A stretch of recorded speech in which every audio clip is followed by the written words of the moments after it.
Hi, everybody on YouTube. I'm this guy named Dave, and I host a radio show. If you've never been here before, welcome to Spaced Out Radio for the first time, or maybe your last. I don't know. The main thing is we're having some fun tonight on the Paranormal Round Table.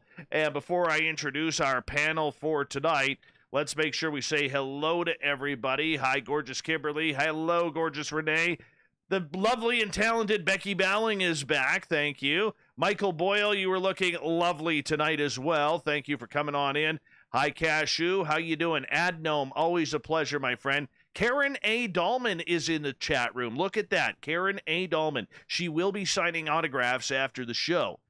Stu Gerson is here, everyone. Signing autographs after the show. Oh, who's got feedback there? Well, somebody will need to turn their volume down or just mute the link. All right. Who else we got here? Nate Rudd, otherwise known as Nate Foot around here. And Brett Lewis is here, everyone, which means we can officially start the show. Good to have you here, Brett. Thank you. And we're scrolling on down here. There's Nomad and Little Deborah are here. The gorgeous and talented Steph Dickey. Sweet Donnie C is here, everyone. Yes, Sweet Donnie C. Dark Hour. Good to have you back, man. Bigfoot, Michigan Rob, Brittany, and the Scoreboard Lounge. Oh, are you guys getting fucked up tonight? Let's just be honest with that. We're gonna have we're gonna play some games with you guys tonight. So let's have a good night. Jim Christie, the Jim Christie is here, everyone. Good to have you here, Jim. Paul Tavares, any relation to John? Let us know. We would appreciate that. Thank you for coming on in. Great Lake Sasquatch, thank you. Go 66. Boo. Spudgy, how you doing, man? Good to have you up. Good morning to you. Crows Creek, welcome back.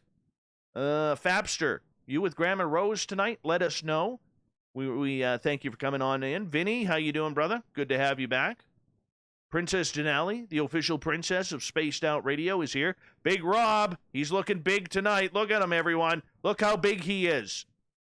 Let's see, who else we got? Scrolling on down. There she is, the gorgeous and talented Manitoba Becky. She is with us tonight. Jarhead, good to have you back, my friend. Thank you for joining us. Corey Foot, welcome back, buddy.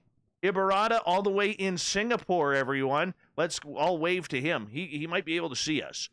And Overbuilt, good to have you back. Video game player, it's been a while. Thank you for joining us. The gorgeous and talented Larry Schulte is back, everyone. Thank you for joining us. Marie, you are looking stunning tonight. How are you? And who else we got? Stargazer. Stargazer is back, everyone. Look how beautiful she's looking in her photo. Nilbog Lort, always a pleasure to have you here. Millennium, thanks for coming on in, buddy. And let's see here. Sleepy Dave, good to have you. Nicole Sakach, there she is, everyone. She's part of our panel tonight. Yes, looking fantastic she is. Guarantees she's in shorts. Harry Balls Sr., how you doing? I don't know. That name makes me laugh. Makes me laugh. Our panel tonight is Karen A. Dahlman, Ouija Board specialist.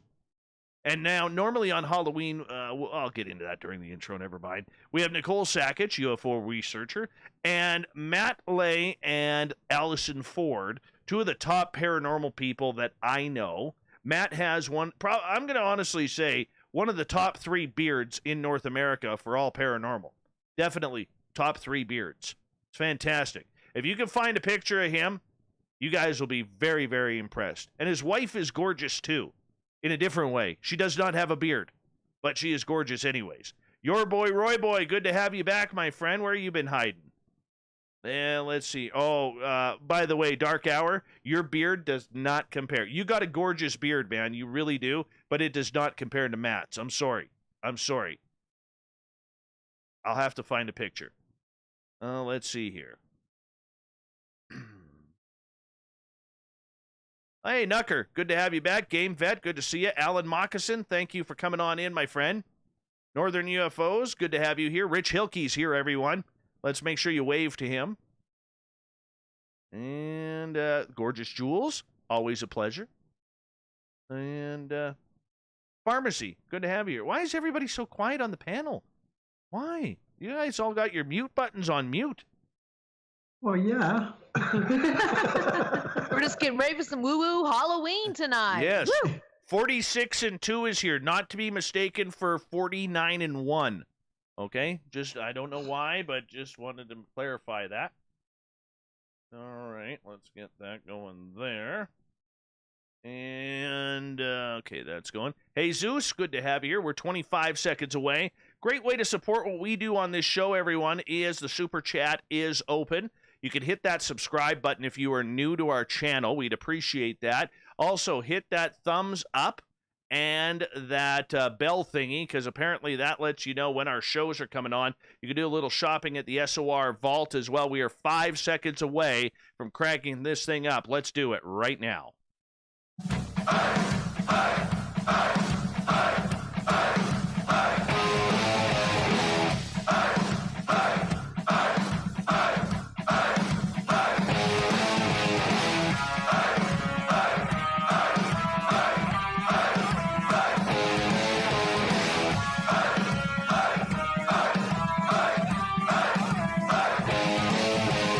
From the mountains of central British Columbia to you listening around the world, this, my friends, is Spaced Out Radio. I am your host, Dave Scott, sitting in the captain's chair of SOR headquarters. We welcome you to tonight's show on our terrestrial affiliates around North America and digitally on TalkStream Live and Revolution Radio. If you want to take a listen to our archives, they are free for you at youtube.com/Spaced Out Radio. Do old Davey the favor, hit that subscribe button. Our website is spacedoutradio.com, where we have a plethora of features for you, including rocking out to Bumblefoot and reading up on Captain Shirk's SOR Newswire. Tonight's show is brought to you by Chive Charities. Help make the world 10% happier by visiting Chive Charities today. You can find them on our website. All right. The end of each month, I bring on some friends to hang out, chill out, and chat about all of the strange things that have happened in the month that was. Speaking of October, though, it's a month of the paranormal and supernatural. So we're changing things up a little bit tonight. I brought in some serious woo tonight. Serious woo. All right? Karen A. Dahlman, in my opinion, is one of the top people when it comes to researching the hollowed and often controversial Ouija board. She is here with us. And the reason why Karen is here is because Karen normally, with her partner Rodney, comes on Halloween night, and we do live Ouija board readings and shows. A lot of people may not like that. There are some that tune out, but this year we're changing it up because Rodney got a little busy, and Karen is here all alone, so we have to cuddle her and make sure that she is all ready and feeling loved this Halloween. Darn you, Rodney. Darn you. We also have Nicole Sakach, UFO researcher. You're familiar with her. She is partnered up with Grant Cameron, a part of his team.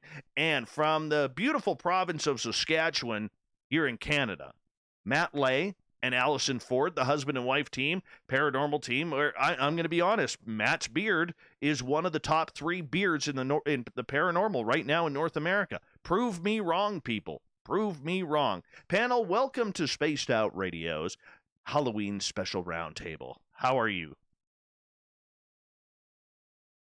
Yeah, my beard thanks you. Very nice. Very nice.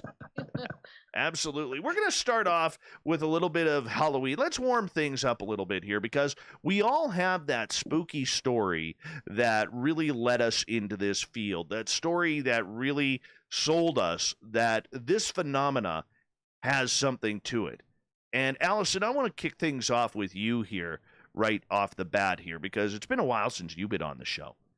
Mm-hmm. And I want to know what caused you to all of a sudden take on the paranormal. It was from a very young age, and I grew up with a family friend, and her mom was kind of into everything, paranormal, metaphysical, and she actually had a really good friend that would come out to the farm on the weekends, and he's actually kind of a famous guy in Saskatchewan. His name was Professor Buddy Wynn. He has been known over Canada as well. He started out with paranormal. He's a parapsychologist, and then he started into UFO research as well. But when he would stay at the farm on the weekends, he would actually tell us ghost stories. But of course, they were real ghost stories. And I mean, I just ate it up. So I just completely fascinated. And again, my dad was also into the paranormal, and anything that he would, all the stories he would tell me, I just loved. It wasn't until later on in life that I ended up having some of my own experiences. And again, I guess when you're a young kid and something kind of scares you, it gets you excited. And I was always that kid that if it's getting me excited about something, or I'm scared about it, I just want to know more about it. So again, that's kind of why I started to read as many books as I could find and talk to as many people as I could, and try to have my own experiences. And then later, when I discovered the past team and getting some of the equipment that I was wanting to bring to the paranormal community, getting it tested, then I started having quite a few experiences, and some quite unnerving experiences, being touched or having my name whispered into my ear, and again, exciting but also intriguing at the same time. And it just became an all-encompassing hobby. And it's kind of then I picked up this guy beside me, and then that kind of just went from there. Now our whole life is basically paranormal. But that's a lot of fun, though. That's a lot of fun. And Nicole, I bring you in here, and do you recall your first paranormal experience? I do.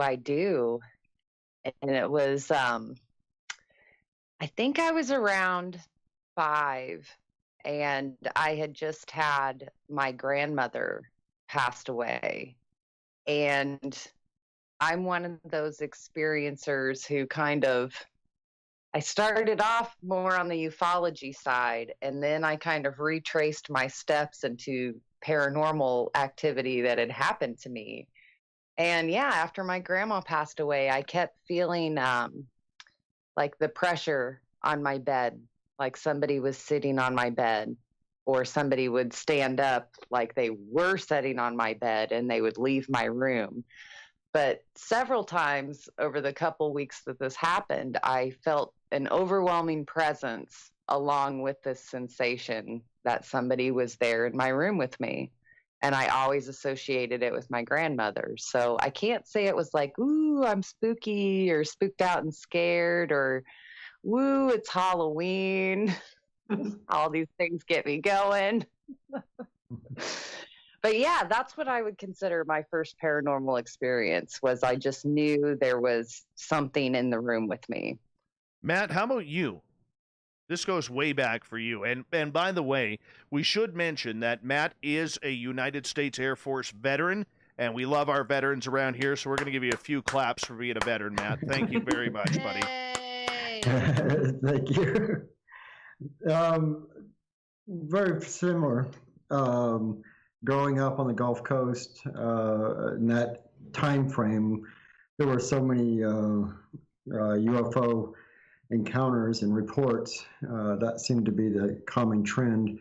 But going back, that would be my younger years, but going back before that, I would have the occasional occurrence where I couldn't explain the seeing something in my room. Or my favorite story is I knew something was in my room, and I'm guessing probably about 8, and my mom came in the room and saw it too. So that was probably the earliest one that I can remember. But after that, it was all for a couple of years in the 70s and whatnot. It was the chasing after any object in the sky at that age, because that was all over the newspaper, anywhere from Gulf Breeze to, you name it. So it went from Spooksville to UFOs back to Spooksville, I guess you'd say, not to coin the phrase from Scooby-Doo. Karen A. Dahlman, we bring you in here because your life is paranormal as well. And you have been doing this and researching the paranormal and communicating with spirit for a long time here. And I don't know how you've been in this so long when you only look about the ripe age of maybe 30. It doesn't make sense to me. Does not make sense. But I'm going to ask you point blank, do you recall your first paranormal experience? Well, first of all, I want to say happy Halloween to everybody out there. It's a little early, but let's just ring it in now. And I want to say I got started in utero. That's why I look so young, Dave. Listen, my whole life's been full of woo. All right, so I came into this world, seriously, having an imaginary playmate that I remember from the age of 2. And I talked to this being up to the age of 5-ish, almost 6, going into kindergarten. And this little being looked like a sprite, like an elf. His name was Dacky. Super, super cute, super friendly. And I would talk to him all the time. My mom would say, "Who are you talking to?" I said, "Well, Dacky, don't you see him?" And of course, nobody saw him. And I was told, "You need to stop this if you want to go to school and be like a big kid." So I thought, "Oh God, Dacky, I got to put you away. We can't do this anymore." So I had to put Dacky away, and we can get in this later, but he, when you put things away like this when you're a child, they always come back around. Now, Dacky was a lovely little friend, but I had to let him go. And then throughout my life, I would say, Dave, from the talks we've had before, at the age of 8, I was introduced to the Ouija board. Woo, woo, woo. Let me say a lot of woo there, because the Ouija board was like my lifeline. It was my extension back to those days when I could communicate with spirits, something that nobody else could see. And that was really where it started. My odyssey has been going on since then, and I have so many paranormal encounters, adventures, scenes. I see apparitions and auras, all kinds of things happen. And it's because I've been so open to the other dimensions. Oh, wow. Mine would have to be, I don't recall having a paranormal experience until I was, 1995, 96. So 22, 23 years old. Actually, it was 21, pardon me, when my grandfather died. And I remember getting ready for his funeral. And I had a bathroom in the basement of my parents' place because I was still living at home. And I had one of those those bathrooms that was kind of on a side wall. There was no windows. And when I got down or depressed, I would just crank the shower up as hot as I could. And I kept the fan off to keep that steam and that heat in there. And I'm kind of just standing in the shower thinking, you know what, Grandpa, I miss you. And this is like, my grandfather was my idol. And all of a sudden, this cold wind comes right through my glass shower doors and literally surrounds itself with me. And I hear this voice that says, "Don't worry. Everything is going to be okay." And I just started bawling my eyes out because it felt very angelic. Very angelic. So a year later, nothing happened in between then, but a year later, my sister gets married. Same shower, same scene. I'm thinking of all those moments of my sister, how she used to torture me as a kid, and now here she is, a grown woman and getting married, and she was 7 years older than me, still is 7 years older than me. But the exact same thing, exact same voice, same shower, everything. Don't worry, everything is going to be okay. And I was just like, wow, this is hugely, hugely weird. And that was my first ever paranormal experience that I had. Same thing. I don't get it. Don't know why, but that's the way it is. So as we move forward here, and let's talk a little bit about the Ouija board here. Because, Karen, you are someone who specializes in this, and we're not going to go into the history or anything along those lines, the usual questions that we ask. But out of all the sessions you have done with the Ouija board, what is the most strangest occurrence you have seen happen? Oh my gosh, I've had so many. And I write about them in all my books. So let me think if I could pick one. Well, I do remember, oh wow, okay, here we go. This is the one where I was blindfolded, and so was my Ouija board partner. We could not see the board at all. And in fact, we were using a board I was not familiar with. It was the larger William Fold board from the 50s.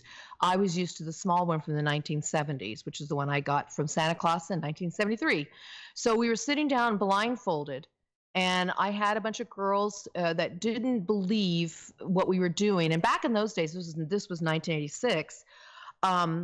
I was into proving to people that this works. Today, I don't care at all if anybody believes in my woo-woo, the stuff that I do. At any rate, we sat down and I said, invited all my friends to sit around the board. And I was in a sorority. I was in college. And the girls sat down and they said, oh, yeah, whatever. I said, well, let me show you. We'll blindfold ourselves. So my partner and I blindfolded ourselves, had the board sitting there. I picked one of my friends who also used the board with me to do the honor of writing down the messages. So the planchette starts moving. We can't see a thing. And she's writing down things. And it's moving so fast, so quickly. It's like I couldn't even hardly keep up with it. And all of a sudden it came to a halt. And this went on for several minutes. And I heard one of my sorority sisters crying and weeping. I was like, are you okay? She's like, yeah, go ahead, read the message.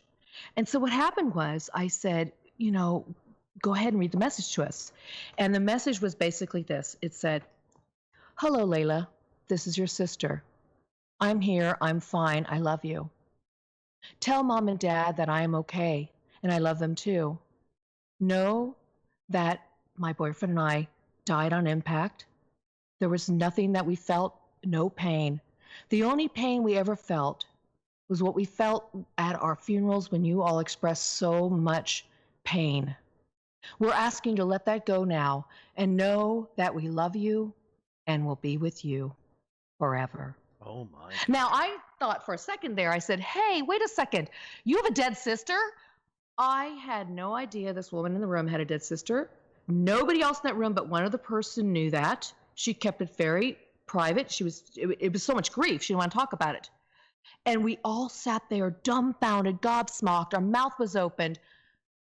It was like, you could hear a pin drop, and then all of us started crying. I mean, we all cried so deeply, and the gal whose sister came through cried so deep. It was like that guttural, wrenching, oh my God kind of cry. You can't stop, the dirty kind of ugly cry. And then I said, okay, you guys, no more fun and games. And I said, from now on, there's no reason to prove anything anymore. This tool can be used to help heal and to help release pain. And that gal there, it was her sister who was transitioned, who spoke to us. She said, I will speak to my mother and father and tell them. I followed up with her later, and she said, sure enough, her mom and dad believed me. They knew who I was. They said, we absolutely believe Karen and her partner, Linda, and we feel so much better to get that message. And from that day, I got to tell you, there's like 10 of us in the room. The 8 of the other girls who were not part of the session, or just listened to the session, they weren't part of using the Ouija board, they walked away changed. Some of them never spoke about it again. A few talked about it a couple more times, and one of them actually wrote about it in the back of one of my books because she was so profoundly touched and changed forever from that session. And I got to tell you, that session, when I talk about it, I'm still very emotional about it. It's like it happened yesterday. No kidding. Thank you for sharing that, Karen. Matt or Alyson, I don't know if you're into these talking boards or not. What's your thoughts or your weirdest stories? Well, you go first. I've had a little bit of success with the Ouija board. We have tried it on investigations, and I know, like when I was younger, my friend and I had played with the Ouija board too. I say played with, but it was, it wasn't done in any disrespectful way. Again, it's something that I personally haven't used a lot of, and I think it's a tool that if people use it respectfully, it can absolutely be a good tool. Again, it's a divination tool. It's you're using a pendulum. You're using any of these types of tools, and again, done respectfully, and that I think. Definitely, it could be a good tool. Oh, I absolutely agree. I think Ouija boards are an excellent tool. It's a shame that all the media hype that makes it, scarier than it can be. But unfortunately, it's just another tool in the arsenal that you can utilize. And I personally I don't know. I can't say I haven't, but it's one of those things that I just not usually one of my first tools that I pull out. Okay, but going back in time, Matt, do you have as we only got about 3.5 minutes here before we go to break, do you have a Ouija board story that really sits with you, that resonates still? No, I personally, I do not. Everything that I've encountered was kind of more or less either expected or I didn't get a response. So personally, no. Other than testing, we did do some testing and got some very positive responses. We're checking the natural magnetic field around it and the static fields. So we do measure that when we're utilizing different tools. And we were able to measure how the static field actually increases when Ouija board is being used. Very true. How about for you, Alyson? Yeah, again, there isn't really anything profound that I would say. And again, I guess it just depends on who you are doing the Ouija board with. But I have used it with people that, it's a tool that they like to go to all the time. But personally, I honestly can't say that it's been something that's really profound that's happened to me. And also, how are we supposed to follow up with a story like that? My heart's still aching from that one.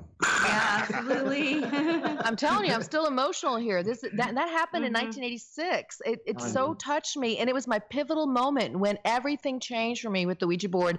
Instead of just talking to the deceased, I saw it as an opportunity to help people to heal. Exactly, and that's especially if you have something impacting like that, it would definitely change everything. I just hope I would have an impact like that. That would be amazing. I mean, as far as it being a credible, if you're wanting to present it as evidence, I'd have to say it's not really something that you could present as credible evidence just because of having, so many people, so many people involved in it, and there's a lot of human error that could come into that if you wanted to go, chase more of the scientific route of it. But again, that's kind of not what I'm all about either, because again, it's like enjoying the experience, enjoying the moment. It's not always about getting the best credible evidence out there. Mm-hmm. So very true.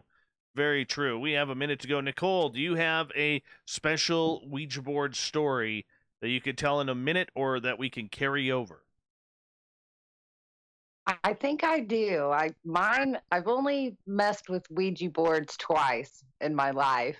And once when I was a little girl, a Ouija board, I was playing with my cousin. She asked it who I would marry one day. And I didn't marry that person, but I married his best friend, which I thought was interesting. And then 15 years later, once I was married, I lived in St. Louis, but my husband was stationed in Great Lakes, Chicago. And so I was doing double duty between the two cities. And I lived next to this old halfway house in St. Louis, and they always said this building was haunted. Well, my roommates and I decided to make our own planchette one night, and we spoke to 3 spirits, and one ended up banging on my roommate's drum set, like boom, boom, boom, boom. Oh, that's awesome. That is awesome. Well, hold that thought right there, because we're going to get you to go into detail when we come back here on Spaced Out Radio. The roundtable continues with Nicole Sakach, Ouija board expert Karen A. Dahlman, and Matt Lay and Alyson Ford. A great roundtable discussion, all paranormal, all night long, here on Spaced Out Radio.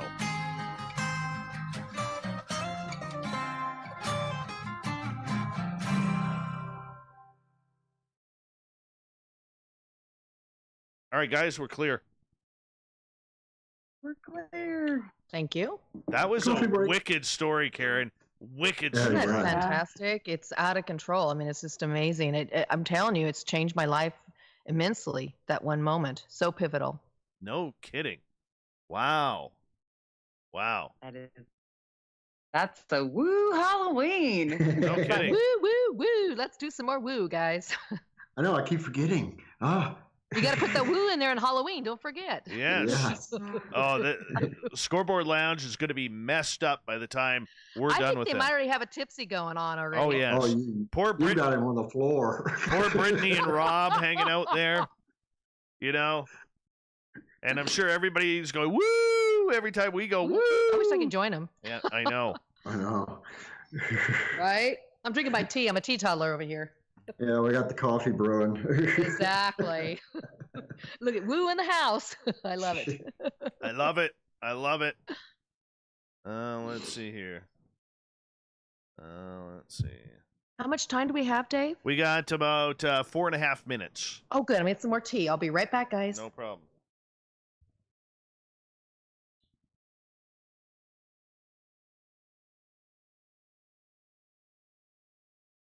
Wow, 116 in the chat. 116, half hour in. Let's see if we get that number up higher. See Thursday, Julie, Sandra. Hold on. Hi, Pat. Hold on. Who's in there? Oh, there's our friends, third phase. Blake and Brett, fantastic hair down in Hawaii. Fantastic hair. Love them. Hi, Sandra. Hi, Sandra. Hi, Sandra. I don't know. She always wants me to say her name 3 times. It's like voodoo or something. Yeah, it's a Beetlejuice. Yeah. But she never appears. That's the problem. She never appears. Oh, Brittany went to buy a Ouija board to bring in. Damn you guys. Love you. That's from Bigfoot, Michigan Rob. Happy Halloween to everybody at Scoreboard Lounge. Wherever the hell you are in Michigan. Somewhere there. I always forget. Bad host. Bad host.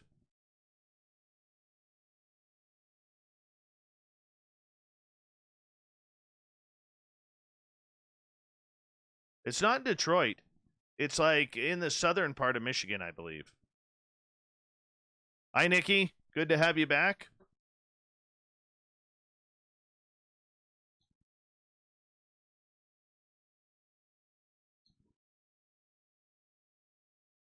Hi, Jenny. Good to see you, beautiful. EM, thank you for coming on in. Hi, sexy yourself.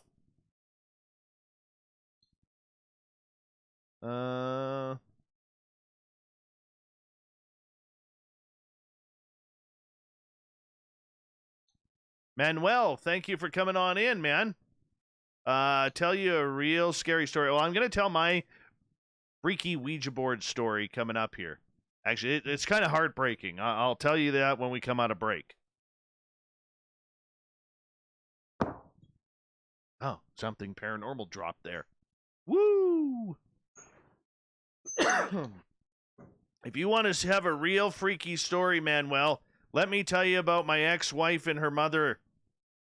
You won't sleep for weeks. The old haggis, when I was dancing with her at my wedding, having my mother-in-law dance, whispered in my ear, "I'm going to be your worst nightmare." I didn't think it would come true. No, it's true. You can laugh. Swear to God. Yeah. TMI. I just joined you on that note. Dang. Oh, yeah. Seriously. Seriously.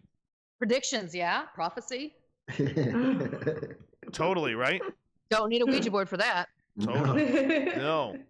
No, definitely not. No, she scared the hell out of me. Yeah, she was, and then she after she would cheap shot me and then go run and hide behind her Christian faith, and it was horrible. It was horrible, you know. But oh well, it's over. It's 10 years over, and I'm happy. Happy. Yeah, you know what? Life goes on. New chapter. You got that right. You got and a new beard. Fantastic beard. Fantastic beard. Yeah, you do. You have a pretty good beard. What do you think of the hair, Karen Dahlman? Well, it's interesting. I like it. I do too. It's different. I mean, it totally takes Hold you on. like a let whole me new shake look. it up a little bit here. How's that? Go. that any Flip better it, there? flip it, Hold flip on. it, work it, work it, work it. Hold on. It's coming. We got 10 seconds here. Thank you, Gorgeous All right. Jules, for the super chat. Don't forget to give us a thumbs up and do a little shopping at the SOR Vault on our website. Here we go. There, I shook it up for you.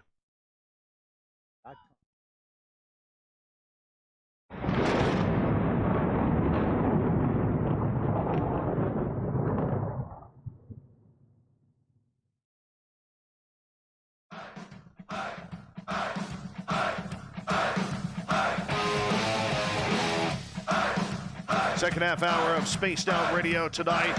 I am Dave Scott, sitting in the captain's chair of SOR headquarters. Thank you so much for joining us tonight. I want to remind you that if you missed portions of this show or others, you can check out our free archives by going to youtube.com/Spaced Out Radio. Do old Davey the favor, hit that subscribe button. Our website is spacedoutradio.com. We have a plethora of features for you, including rocking out to Bumblefoot and reading up on Captain Shirk's SOR Newswire.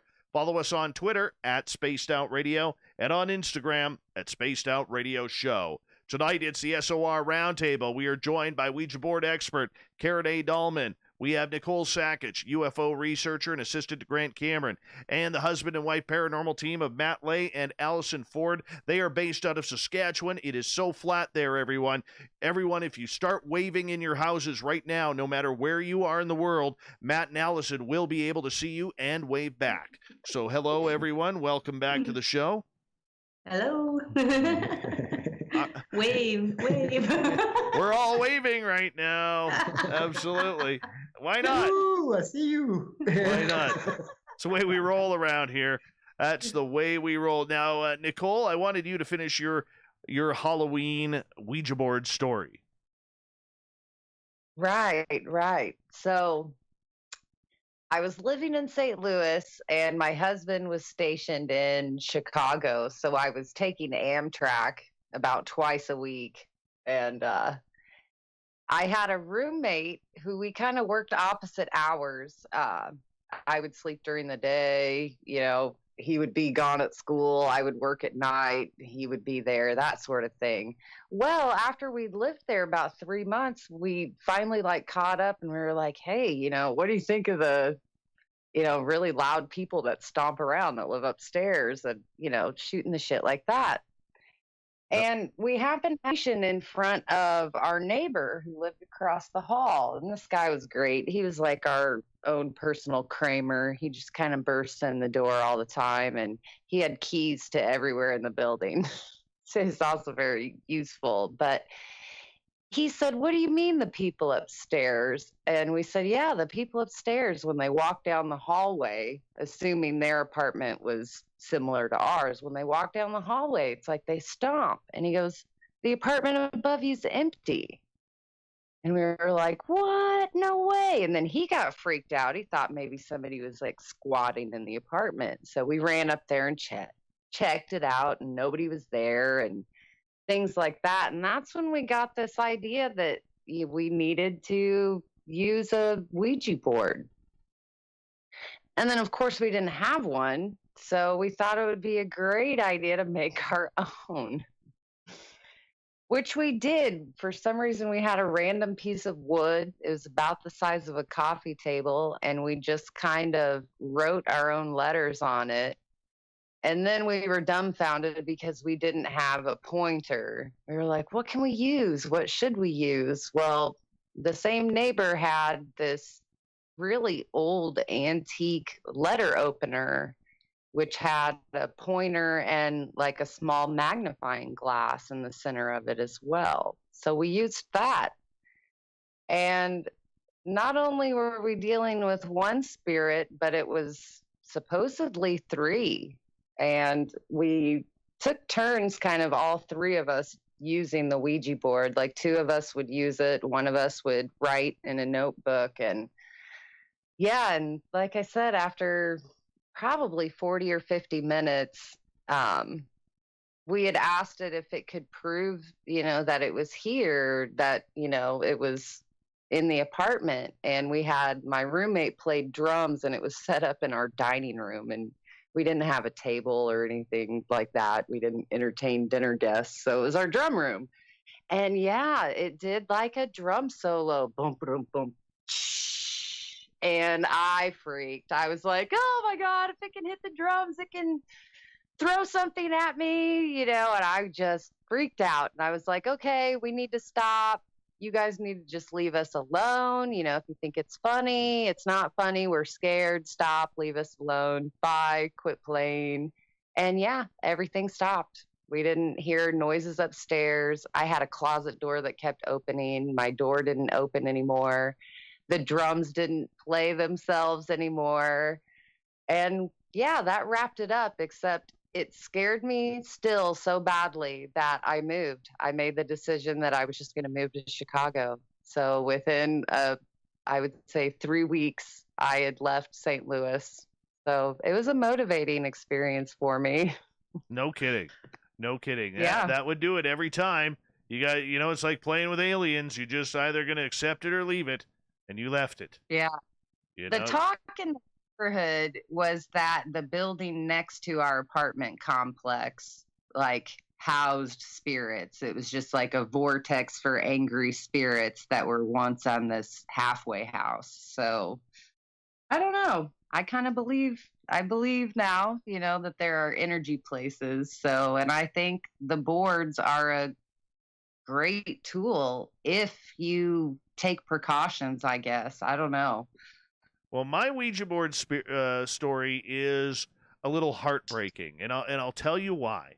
So, and I think I mentioned this story once before on the air, where the Ouija board, about 6 weeks previous, this is going back to, I think, 2013, 2014. Yeah, in there. So we're doing this spirit board session, and the board spells out millionaire. And I had been having these weird dreams about $43 million. And so the board that night spells out millionaire, and I went, what do you mean by this? Because I'd been having these dreams. And then it pointed, the planchette came towards me and pointed at me. I'm like, oh, weird. I'm like, well, what's supposed to happen? And it spelled out buy a ticket. So started asking all these questions about, do I follow the same thing and how much? And then, because I had 43 million in my head, I said how much, and it spelled out 40. It went to the 4 and then the 3 for 43 million.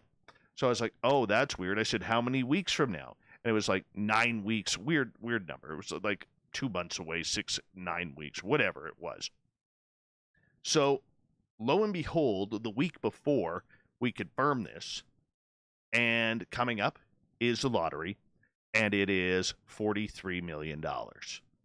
So I go to my gas station, do exactly the way the board says. I put the ticket in my pocket that morning, get my gas, drive out to work, meet my wife back at my friend's house later on, and we get on the spirit board. I totally forgot about the ticket. First thing we do when we get on the board, the planchette starts going, and it says, congratulations. And I went, congratulations? Why? Something like you won the lottery, or just the word lottery. And oh yeah, darn it, I got to check my ticket. So I literally race out to my car to grab my jacket, grab the ticket, hop online to find the numbers for that night, and I have no numbers. Not a single one of my 7 numbers matched the winning ticket. And I was like, for 9 weeks, you have been building me up on this, only to give me not a single number? And the board spelled out, oops, sorry. Dang. Yeah, that hurt. Not going to lie. That hurt because, you know what? My bank account could really use that $43 million right now. Yeah. Yeah. Speaking from experience, even spirits have a sense of humor. That is so true. Oh my gosh. You guys, I've always tried to ask the Ouija board years ago when I was a lot younger if I could get the lottery numbers. And guess what? I couldn't get them to the board, but I got them in my dream one night. I got all the numbers. It was when I was living in Texas. The year was like 1989 now, or 1989 or 90. They had just instituted the very first lottery. Governor Ann Richards put that into place, and I was so stoked to play because I'd never lived where you could do a lottery. And I went and played it. And I got these numbers, and I woke up and told my boyfriend, I said, oh my God, I got all the numbers. I'm going to go play them. I played them, and every single number was right, but I couldn't remember the last number. And I won. But I didn't win because I didn't have the last number. But I did win hundreds of dollars. So you can get your lottery numbers in a dream. Don't trust the Ouija board for that, but look to your dream for those. Yeah. Well, the thing is, I didn't even play the lottery. I'm not a lottery ticket kind of guy. I just went along with it because this is what the board was telling me to do. I used to buy tickets previous to that, and then it said, well, you got to buy them again. So I did. I just followed along to see what would happen. I'll tell you, it was a cruel joke. It was a very, very cruel joke. Don't you see that as maybe kind of a one-off, though? Because, like, okay, you got all the numbers except you couldn't remember one, and it was inspired by the board. Dave, you got prompted to start playing again. Maybe you were off by a week. You know, maybe that's what it was. And here, mine, the first one I play, here I don't marry the boy that it gives me, but his best friend. So it's like, that's just so strange. Woo, it's like woo, total woo, woo. woo, woo. Total woo. As Fap says in the chat room, I totally got trolled by a ghost. Totally did. Totally did. It was vicious. Let's move on here because we've all had weird, strange encounters and scary experiences with the paranormal, whether we've accepted them as, yeah, that's what's happened, or whether it rattled us. Matt, I'm going to bring you in here because you got that gorgeous beard. And I want to ask you point blank, you know, going back in time, I know now is a different side of you because you've learned a lot more of the paranormal, but going back in time, was there ever an experience you had that you could tell us that really rattled you about the paranormal? There's actually a couple, and there's one actually more recent than others, because the way I look at it, when you're doing paranormal investigations, you not only review your evidence, but you re-review and re-evaluate and re-review. And we just recently re-reviewed some evidence from just a couple of years ago, and we thought we saw something, but a production team came in and was filming one of my lectures, and they saw in the presentation, and just tell you a little bit of background story.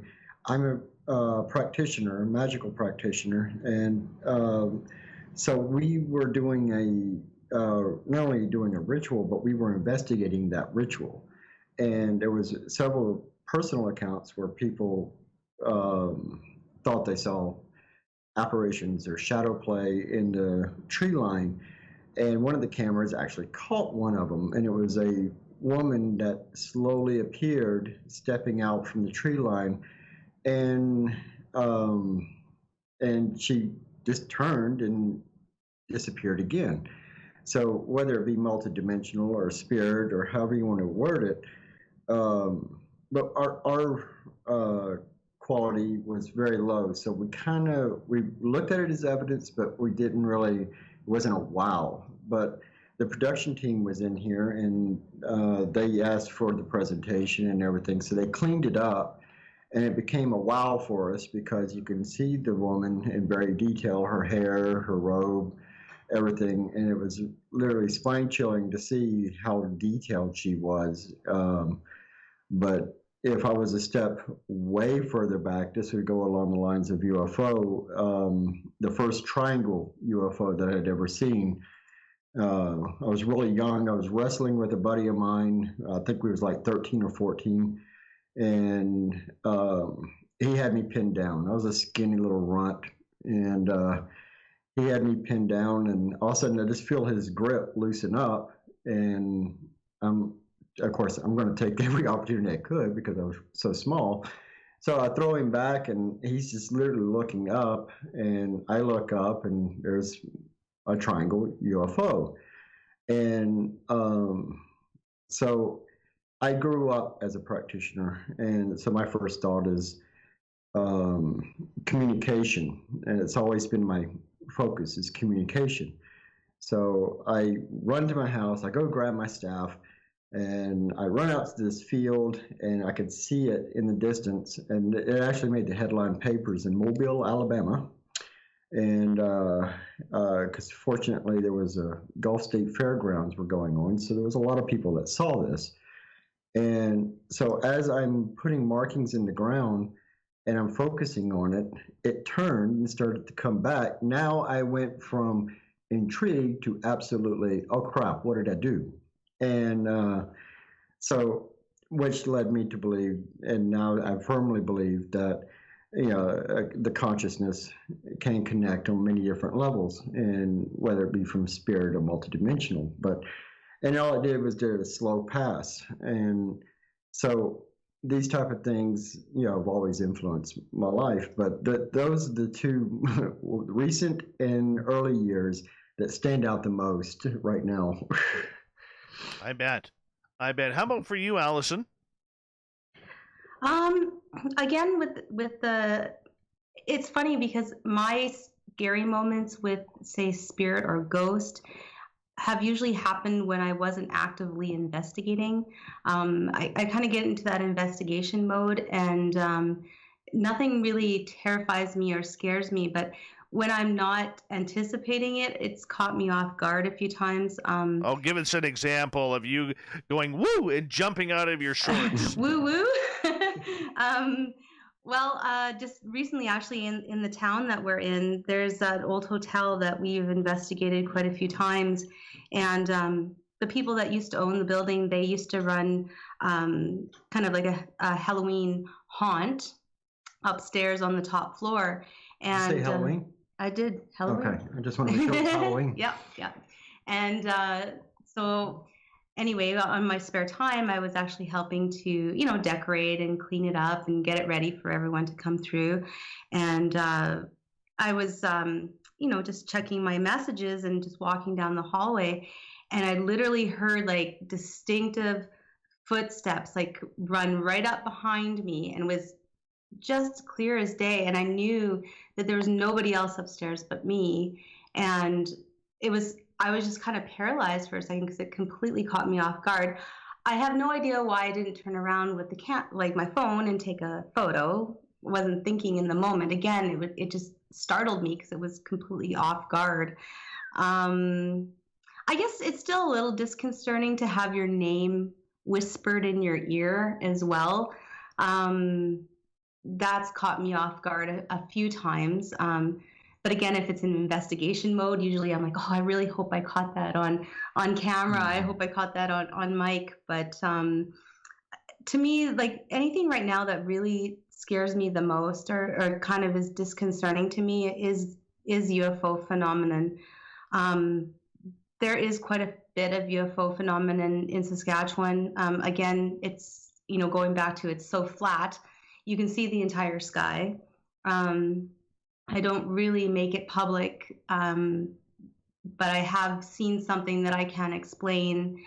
And I was with my daughter at the time, and it really scared me. And to this day, it's almost like a dream. I can't even, I know what I saw, but everything in your mind is trying to make you think that it's something else. And again, like spirit, I'm okay with, ghosts, I'm okay with. I feel like, it's not that I don't feel like they can harm me, but when it comes to like alien life or UFO life, again, I just think that they are just so much more advanced than we are, and they're just, so much more like, what is a human to that, us to them? Like, are we like ants? Are we like small animals? Like, I don't know. And again, I'm just a little bit precautious. And when I see photos of aliens and that, it still bothers me. It actually kind of scares me. And I don't know. And maybe that's just because I don't really know a lot about UFO phenomenon. I haven't really researched it a whole lot. So that really is disconcerting. And especially when you are out in the middle of a field and it's pitch black, because where we are, there isn't really a whole lot around here, a lot of civilization. And when you see something that is completely out of this world in the moment, and you are on the stark bald prairie in the pitch black darkness and there's nobody around you, I mean, that scared me, and it's really stuck with me through the years. I honestly, I don't really have a lot more to say about that, other than I have engaged a few other people, talking about things that they've seen, and stories about people, missing time, and what they've seen in and around this area.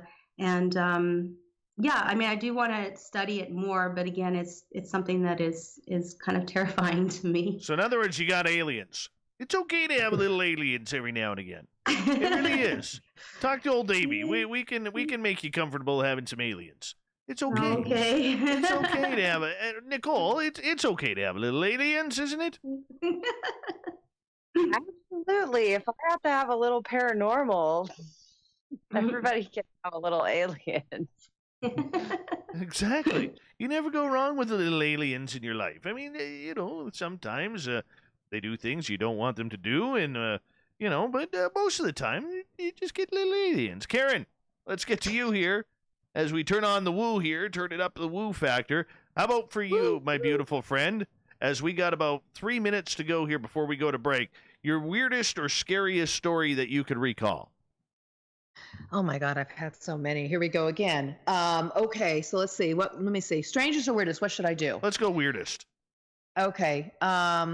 All right. So here's a weird one, and a lot of my stories have to do with the Ouija board. That's the tool I really love to use. Although I am into aliens and UFOs and cryptids and a little bit of everything. Hold on. See, Alyson. Karen's got some aliens too.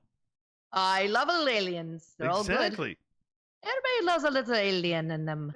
So I'm trying to do my Irish brogue. I'm not very good at it. But yeah, so I was at Cielo Drive, which is in LA. It's a place where Charles Manson and his crew murdered a bunch of people.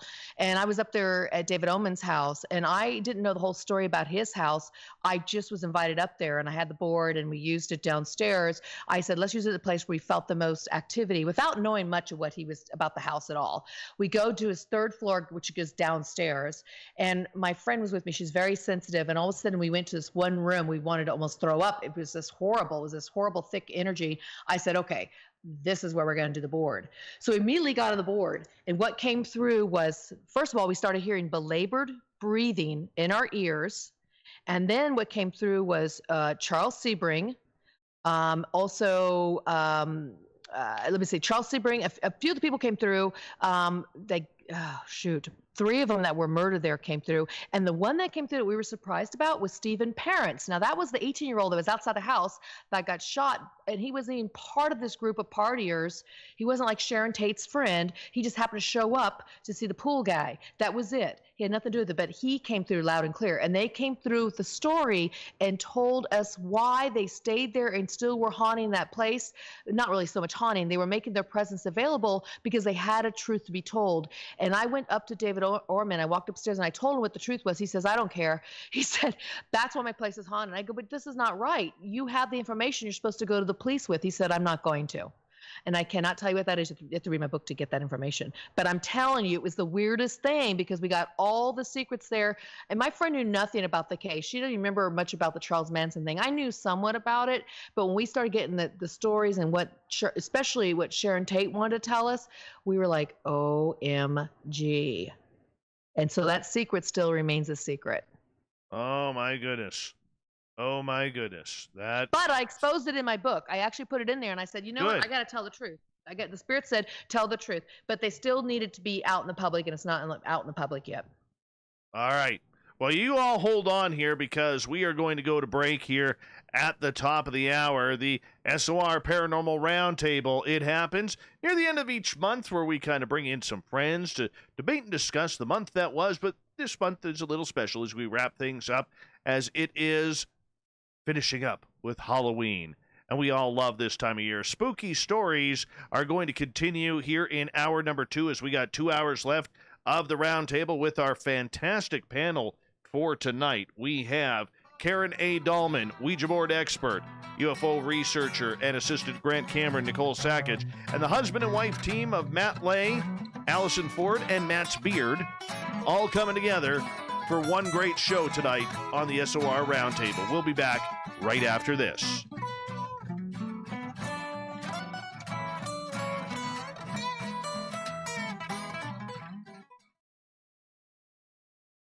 All right, guys, we're clear. You guys chat away to our YouTube audience. I'm just going to step away. We got 6 minutes. I'll be back in a couple. Okay, great. Thanks. So remember, the YouTube guys could hear everything you say.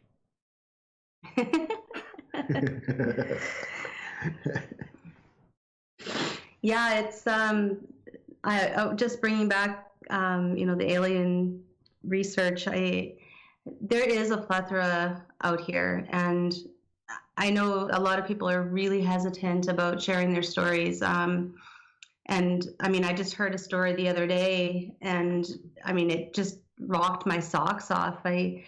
There was it's a town not too far from here. I'm not going to use any names or any names of towns. Just that it was a couple. They were on their way to another friend's farm for dinner, and apparently they'd seen something out in the field, and this other couple was waiting for their dinner guests to arrive, and they didn't come. And it wasn't until about 6 hours later that they showed up in their farmyard, and they asked them, well, why are you here now? And they said, well, we're here for supper. And they said, well, no, you're not. You're 6 hours late. Like, what happened? And they said, well, we just saw something in the field, and that's all they remember. And I mean, I guess this had happened quite a while ago, but yeah, I mean, it's definitely something I kind of want to start collecting more stories and talking to more people. And the night that I saw what I saw, there was actually other people that had seen, from a different perspective, but had seen something similar to what I had seen. So again, it's something that's a little bit more intriguing to me, but again, it is terrifying to me, and I don't know why it is completely terrifying to me, but I don't. Well, I think anytime, you encounter something and you feel out of your element, it's that fear factor at first. And the vulnerability.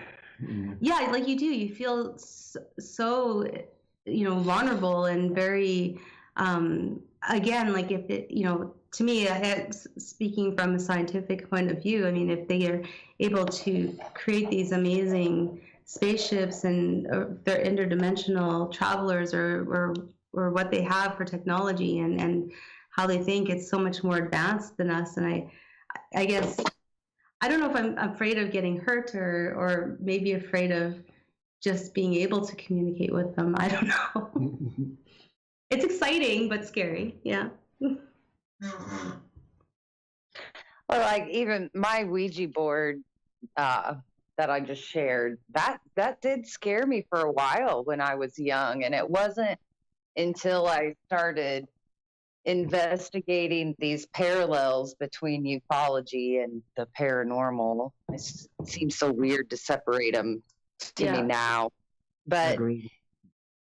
I was always afraid of the boards, and it was like, I knew there was something there. So I had that standard. It's like, no, don't mess with them. Maybe a little bit of my former Catholic upbringing was still in my brain.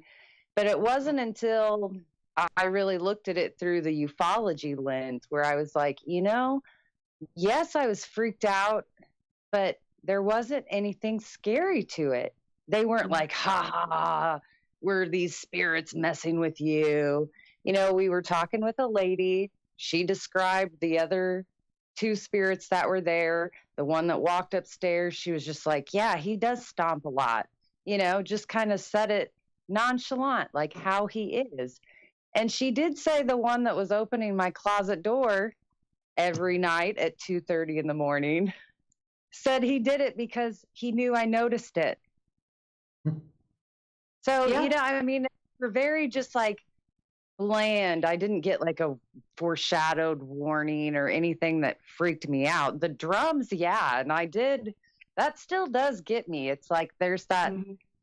ability to manipulate the physical, I Yeah. guess. But that's a crossover I've found in my research. You come across that with ufology. You know, Mhm. how can they move people through walls?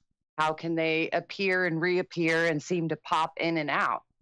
You know, these are things that you find in the spirit world as well. So I'm just fascinated now. I look at it all as a vein of communication, whether we interpret it or not, it's that contact. So We got 2 minutes, guys. 2 minutes.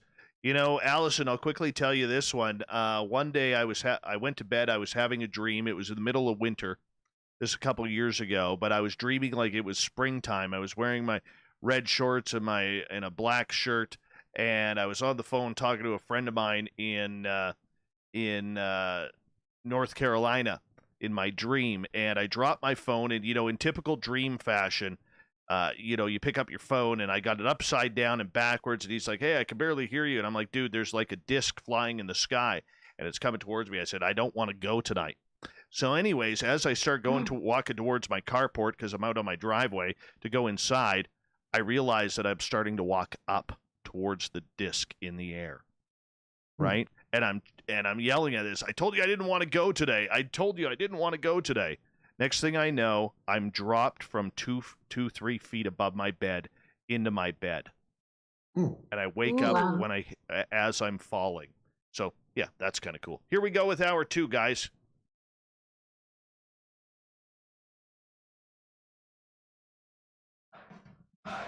You're listening to Spaced Out Radio with Dave Scott.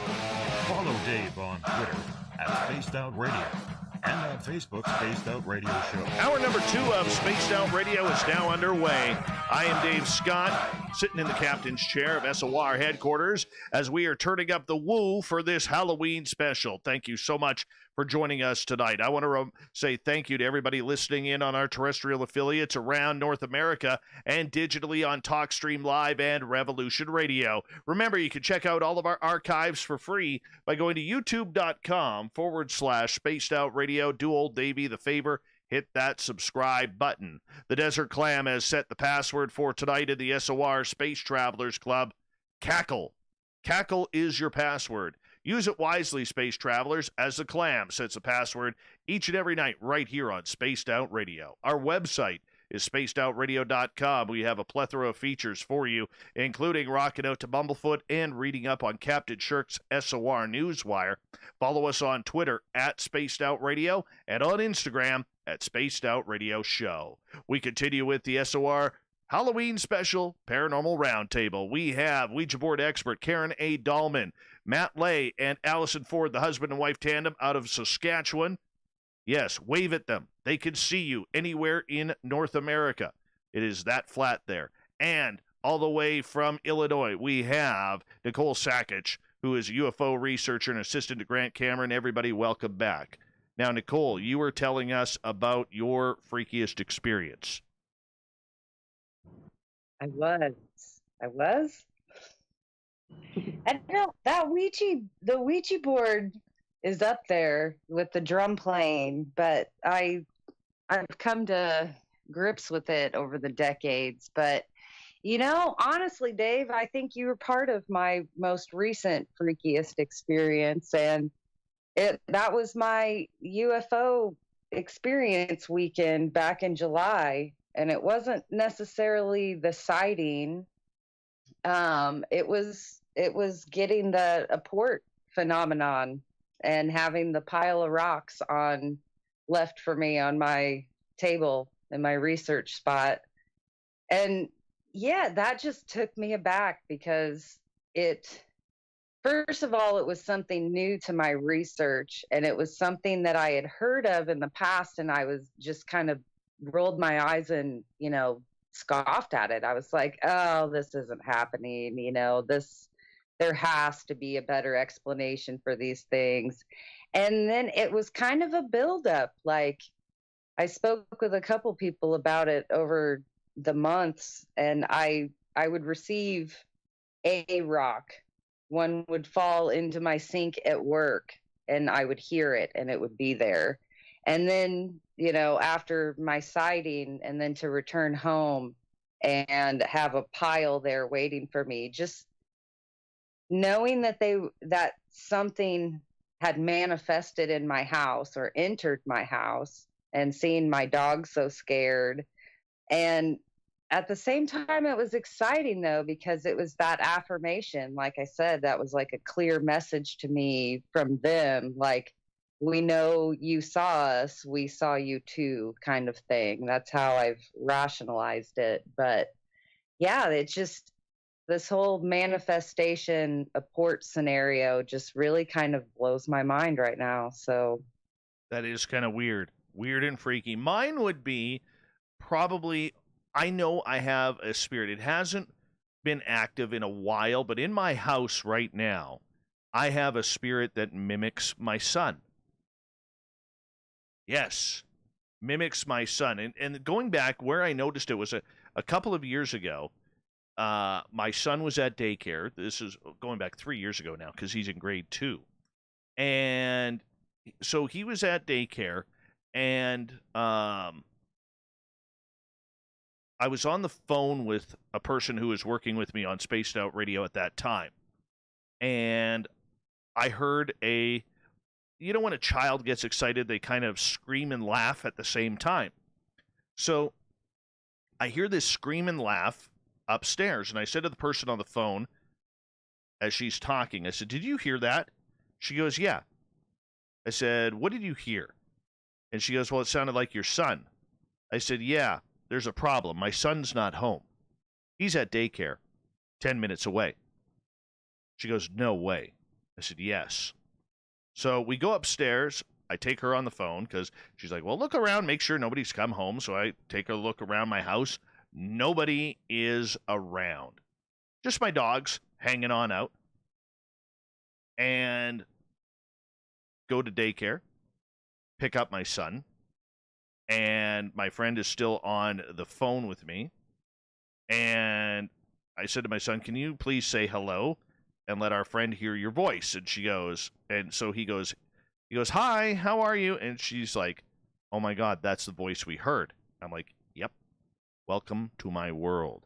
And then a few months later, I was hanging out in the studio, and I knew it was getting close to dinner time, and I heard this little 3-tap knock, just a type of thing, and very, very low on the door, much like a kid would knock on the lower portion of the door. So I quickly got out of my studio chair, I snuck over to the door, and I was going to wing it open and yell, "Boo!"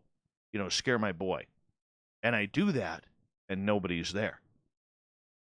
So I go upstairs, I said to my daughter, I said, "Where's the boy?"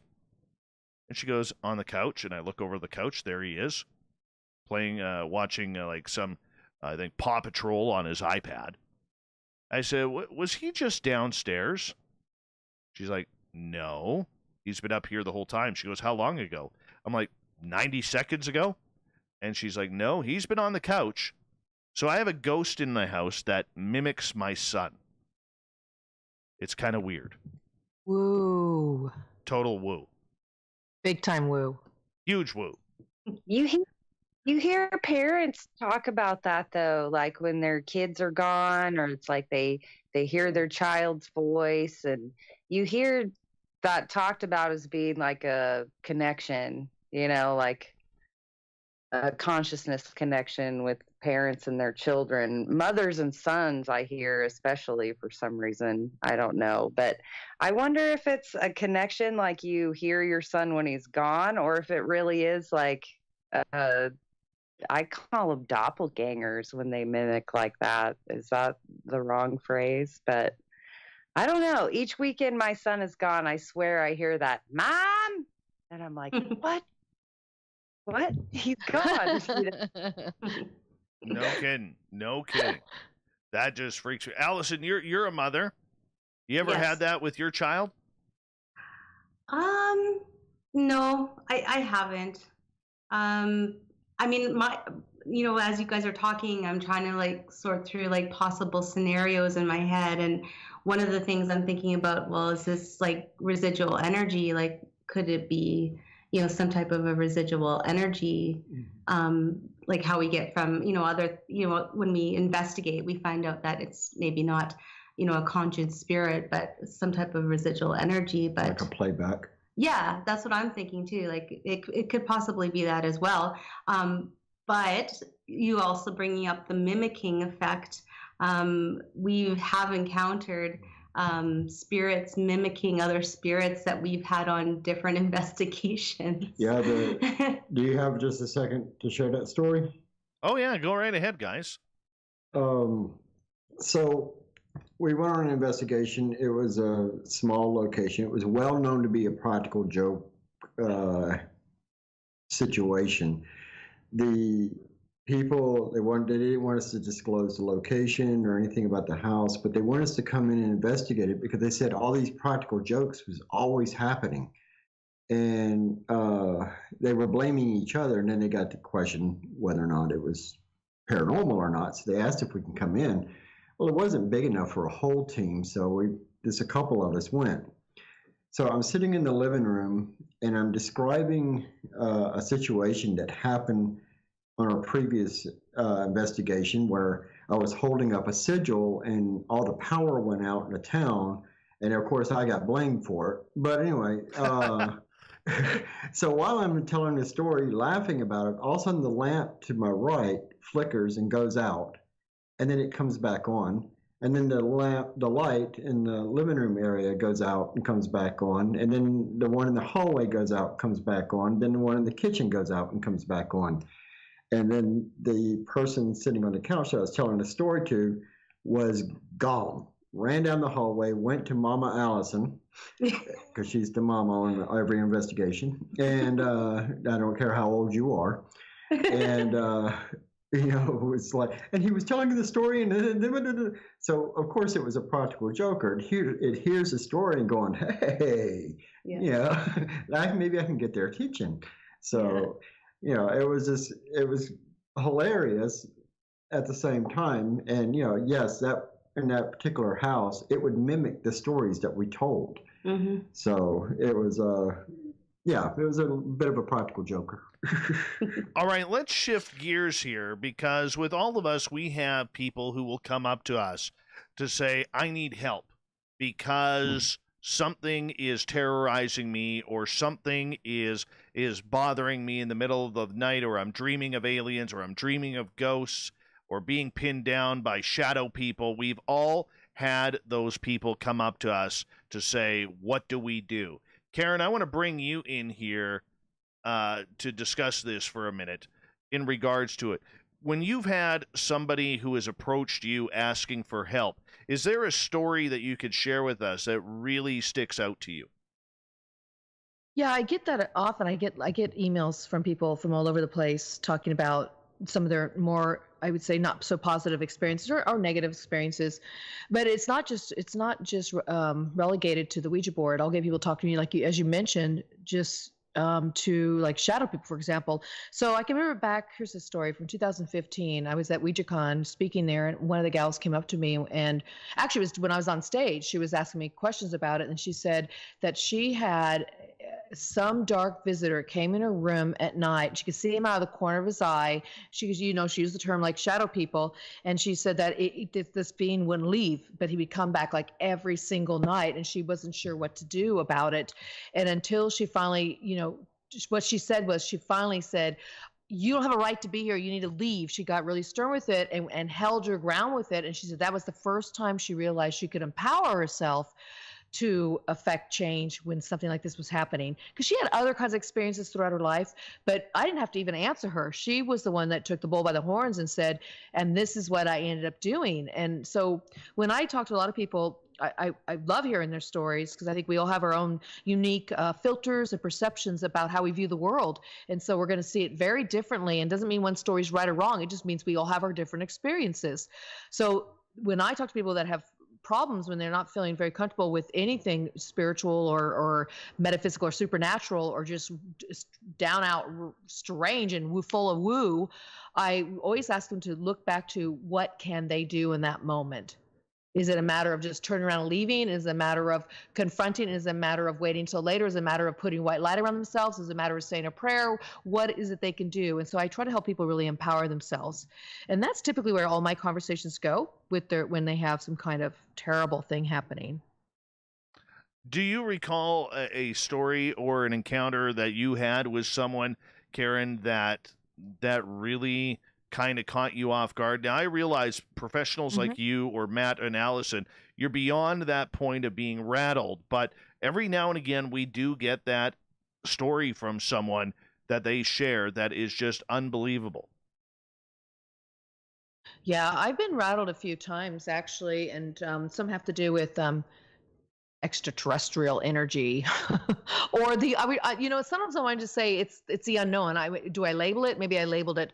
It's this energy that I'm not aware of that comes into the room, and I can feel it and sense it and not quite figure out what it is. I've had those experiences. I've had apparitions pop up that freak me out in the moments when I'm not even trying to do any kind of paranormal investigation, or I'm not even looking for it, and they've popped up and scared the bejesus out of me, where it's literally sent me shooting through the room. So I've had quite a few experiences like that. Let me see if I can think of one specific one that I could share with you guys. Yeah, I don't know if I want to get into that one. I've had some really interesting encounters with, I would say, interdimensionals that not necessarily negative, but just scary, just kind of spooky, not sure how to interpret it. I do remember one time I was using the Ouija board, and this goes back to, let's see, I want to say 85, 86. I think it's more like 85-ish. And I remember one time on the board, and you guys, I get great experiences on the board. I've been using the board for 47 years, and it's been really an incredible tool for me. I use it more for self-development and personal growth. But in the earlier years, 73 through about 85, 86, I didn't understand that. So 85, I was working with the board with my brother. One of my brothers really good at using the board. And we were sitting down and just, I think we were at that time communicating with one of my spirit guides named Wilma Jean. And all of a sudden a new energy came through. And the energy started cussing me out. I could feel it. It was strong. It was like trying to fight me and saying, at that time I was studying psychology in school and in college. And they said, "Oh, who do you think you are? A psychologist?" And just spelling this out. And I just said, "Enough." My brother goes, "What?" I just put the board down, threw down this planchette, and I said, "Enough." He goes, "Yeah, that's kind of stupid." I go, "You know what? Just what I teach all my clients or people that come to me now." I said, that's it. I'm not going to put up with this. So I spoke out loud and I said, "Hello, whoever you are, you have no right to be here. I'm taking back this board, my tool, who I am and who I'm communicating with. Bye-bye, go away." And I wiped the board off ceremonially, just ritualistically with my shirt. He's like, "What are you doing?" I go, "I'm wiping it off. It's like I'm doing it ceremonially. I'm just going to make something happen here." Didn't know what I was doing. Put the board back down, and then we went right back to the spirit guides and different beings I was talking to. So I find in moments like that, it was me really standing up to that, into that energy and facing it head on. And even if I'm scared, which I was a little like, "Oh, what do you do?" I just did it naturally. So I think that's that's a technique that works for me the best. And I try to help people to empower themselves too if they come into those kind of positions. All right, Nicole, let's get to you here, because there's a lot of spooky, scary stories that you have heard, especially in the UFO world, as you have, really encompassed that over the last couple of years. What's a story that really sets you back that you have been told? Oh, I do frequent a lot of what I call experiencer groups online, and people seem to be more forthcoming with that certain amount of anonymity that they can have instead of being face to face. It's almost like a confessional at church. Some people decide to go face to face. Some people feel better behind the screen. And speaking with what I'll call new abductees, or people who are finally trying to dive in and really figure it out or accept it, there's a lot of fear that's involved in those beginning moments. And they always take me aback because I've never felt like I was abducted with the contact that I've had. So I can't really put myself in their shoes. But talking with the same people over the course of even a few months to years, and you follow along with how they're coping with it and dealing with it and the help that they seek, and how they're able to turn like a scary moment scenario. And like you said, it's all about trying to interact with your phenomenon and empowering yourself to take control of a situation, and just knowing that people can change their experience from something they view as negative, or even have the beings change from something they find scary to maybe something more on the angel side of beings. And to me, that's just fascinating. You know, what starts with fear, I've seen transform. And yeah, I encourage people to follow their synchronicities and try to close that loop. And I'm really good at knowing what's out of my level of expertise. And I often refer people to others that I think have a better knowledge base than I do. But it does always start with that. You can take care of this. You know, you do have a say in what's going on. You know, get your headscape about you and I'll help you. You know, it's all about help in this community, I think. Nobody ever turns anybody away. It's more like, I might not know what's going on, but I'll help you figure it out the best I can. So. All right, Alyson, have you had anybody approach you with a spooky story that just kind of caught you off guard? Could you tell us that story? Yeah, I mean, I get messages all the time, especially through the past page. And of course, this time of the year, it just kind of ramps up even more. Again, with Halloween and you know, everyone's having their own woo-woos. But it's hard. I mean, there's some people who have absolutely terrifying stories. A lot of times it involves, you know, spirit, you know, interacting with their family, and maybe not in the greatest of ways, especially when it comes to your children. And again, this is coming, you know, being a parent. You know, if someone's, I don't care if it's like you know, a kid at school that's screwing with your kid, you know, you feel that anger, but also, you know, it scares you. It makes, you know, it gets you angry. And of course, now bring the paranormal aspect into it. Something's trying to interact with your child. Yeah, it gets really scary. You know, it's happened. You know, our daughter had experienced something, and you know, it was basically, we could explain it, you know, from a previous place that we had lived. It probably was this person just, you know, like, what are you doing, and, you know, laying in my spot kind of thing. And she told me about that, and it had scared her. And it does scare me a little bit because, again, it's your child, and you don't really want something interacting with your child.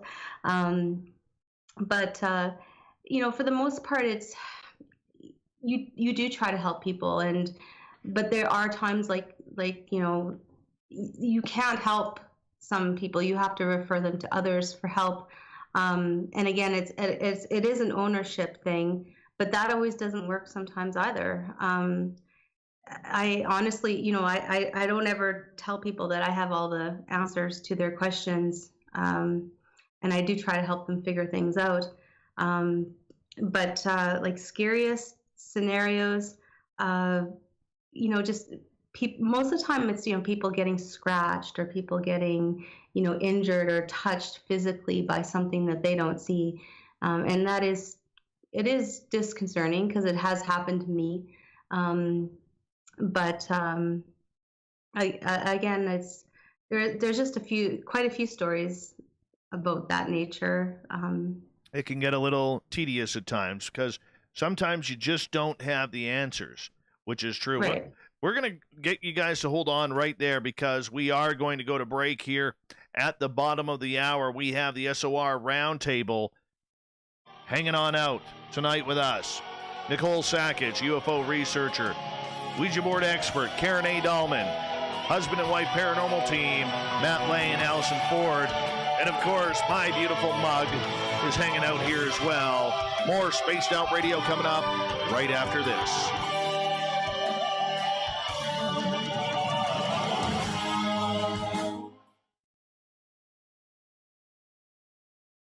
All right, there we go. We are clear. All right, let's do something here. I got a plan here. I'm gonna keep this a little secret.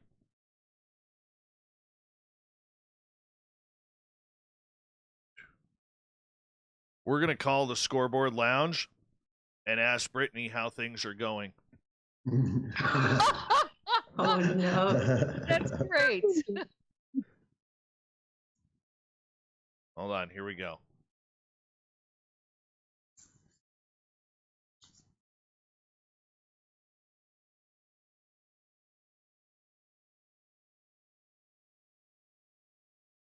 See if they pick up.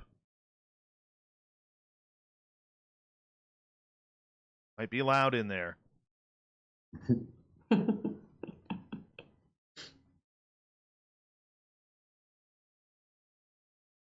They might be busy.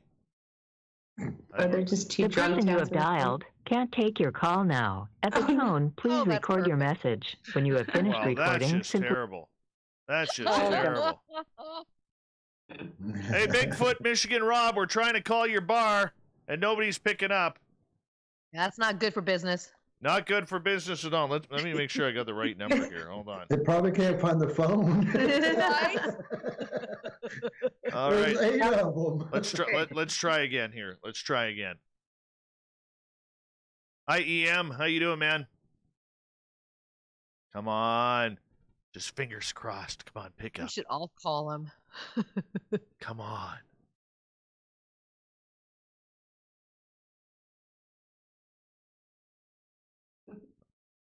You know, we're all sitting here with anticipation right now. Are they going to pick up? Are they not? They're probably picking up, there's a bunch of different phones right now. the person you have dialed can't take your call now. At the What? It's busy. Huh? I don't know. I don't know. And I'm not calling from a Canadian number. Oh. You know what? Hold on. I'll call from my cell phone. Hold on here. There you go. See if we can get this thing going here. Do they have is there an official SOR it's- drink? I don't know. I don't It's a know. bat line. Let's see how this goes.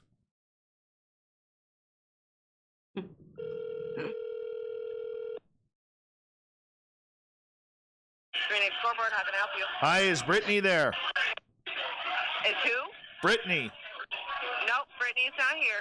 Oh, is Rob around? I'm sorry? Is Rob around? Nope. Okay. Thank you. All right, have a good Bye. night. Well, there's a party going on there. It is. Yeah. But apparently, they're not there. It's a different staff tonight. Mm. Hmm. I think you have to come up with a special SOR drink. Oh, yeah? Okay. Mm. Well, we'll have to. We'll have to. All right. We have like 2 minutes to go here. 2 minutes to go. And we will be hanging on out.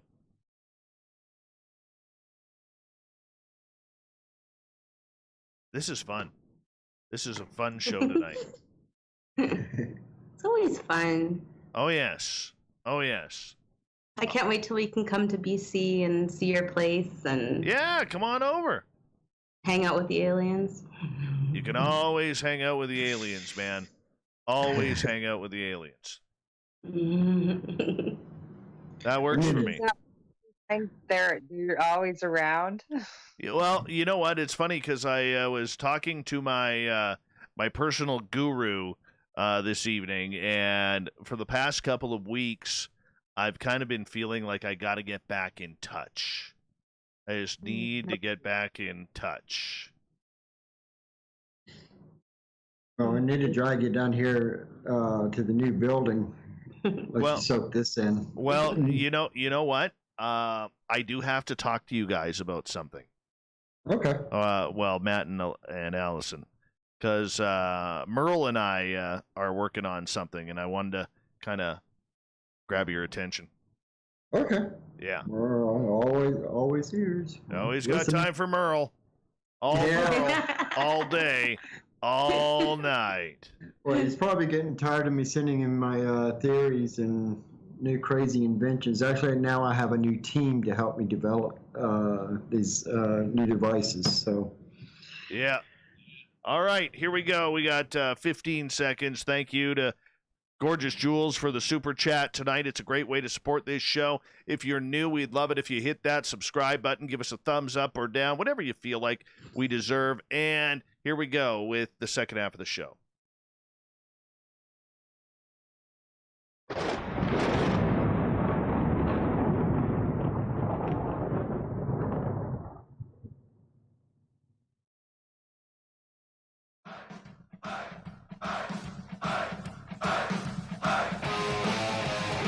Second half of Spaced Out Radio is now underway.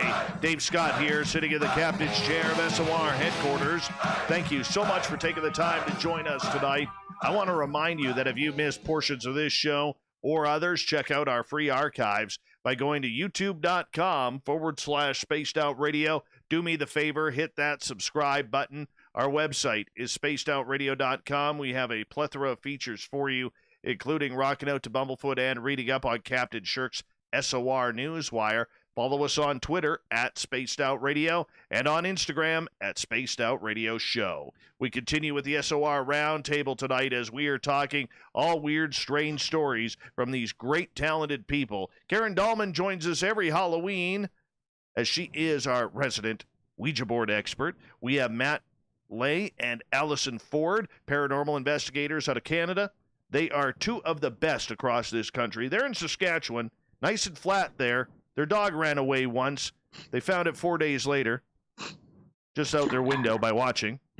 And we have Nicole Sakach, UFO researcher and assistant to Grant Cameron. Everyone, welcome back. Thanks for having us, Dave. Now, Matt, over the years that you have talked to a lot of people about their own experiences, and people have come to you for help trying to explain what is going on, what is one of the strangest stories that you have had told to you? So I'm going to give you a strange and comical one. So like Alyson said, when it comes to children, the hackles come up and it becomes a priority. And somebody said that their child was deathly scared of what it kept seeing in the hallway, and it was scaring the crap out of him. And the mother had seen it too, and so usually what we do is we do an initial interview because a lot of times just open communication, you can learn a lot, and rather than making assumptions. And so we go in, we're having this, and you could tell they're physically scared out of their minds. So we start going through the house, and according to the descriptions, that obviously what happens is a lot of people see these TV shows and immediately want to classify it as something far worse because the TV shows feed their fears, and they can manifest as fears. So we're trying to calm them down and get the information. So we asked if we could just go around the house and check a few things, and we're looking at this particular point, we're checking for high EMF fields because if a person is hypersensitive or in any type, fashion, or form, it can cause hallucinations, nausea, those type of traits. And so this is where the part not so comical yet comical comes into play. So we're going around the house, and I'm at a location directly underneath the child's bedroom, closer to the area where everybody keeps seeing this figure. And it's over 8,000 milligauss of EMF radiating through copper tubing directly underneath there, which is extremely harmful for anybody. And so I called the mother down and I said, this area right here, you need to get an electrician in here because this washer and dryer, it really should be unplugged. It's not healthy. And she says, well, I can't unplug them. The landlord will be mad. And I said, she goes, well, wait a second. You mean to tell me it's not a demon or a ghost or anything? And I said, no, it's this electrical equipment is actually interrupting the brain waves, and it's causing all these symptoms that you're having. And she goes, oh, thank goodness it's not a ghost. I'm like, wait, you're in a microwave right now, you know. So they moved from the house, you know, the last report we got, and they never had any other occurrences. But it's a lot of times in these situations are either projected fears or, you know, where they're feeding off of their own fears and they project it out, like similar in 1987-ish, I'm guessing. I had a fun high school year, so I don't know. But in this particular case, everybody was horrified in the house, and it was a child, like what we're discussing earlier with the imaginary friend, but was manifesting this more and more and more with projected will, and got to the point where they thought they had a poltergeist, and it turned out it was nothing more than just the child manifesting these things happening. And so with all these different occurrences, you know, the biggest thing is to explain to them communication, respect, and take charge. And you know, we all agree on those, but it's you have to empower them. But with these different occurrences that happen, unfortunately, media feeds that hype, you know, feeds the fear, because what's the first thing they do before they ask for advice? They flip to a channel to watch for, you know, well, this sounds similar to what I'm going through. He said it's a demon. So now all this has become far greater than what it actually is. So Right. there's a lot of different ones that we've had that, you know, that we could explain, you know, that were not as severe. But the biggest thing is to empower them for not only communication, but also to take a step back and openly discuss what was going on. Very true. Very true. Let's shift topics here, because one of the scariest topics that I think is in the paranormal is when we deal with child spirits. I don't think there's anything freakier than that panel. All right. I'll give you an example. I lived in a haunted house with my ex-wife. We knew we had a child spirit in the house. Our kids would be gone, you know, to grandma and grandpa's for the night, and we'd hear our daughter's bedroom door squeak open and the pitter-patter of little feet running down the hallway, and then jumping on our bed because we couldn't afford a good bed back then, and we had a real squeaky bed. And you would hear the child jumping up and down on our bed, much like it was a trampoline. But one of the things that freaked me out, because I had seen her and my ex-wife had seen her as well. All right. And she was a little girl, maybe 3 years old. She wore a white nightie. She had long ringlet hair, very pudgy cheeks. I could still see her when I just talk about her. But the one time that freaked us out, when we finally decided that we were moving out of that place, we had our bathroom and then our towel closet right beside it. We were wiping down the towel closet, you know, cleaning everything up. And from the bathroom right beside us, we hear, "Mommy." And we looked at each other, and I said, "Did you hear that?" My ex-wife goes, "I'm out of here. I'm never coming back." And to this day, when we used to drive by that place, you could still see the little girl looking out the window. Scared the daylights out of me. every time. Do you, Alyson? Go ahead. Yes. No, I was just adding to that. Like for me, like I mean, I try to think about like how spirit communicates. So is there really a child spirit, or is this, after we leave a physical body, we're really ageless. We don't have an actual physical age to us.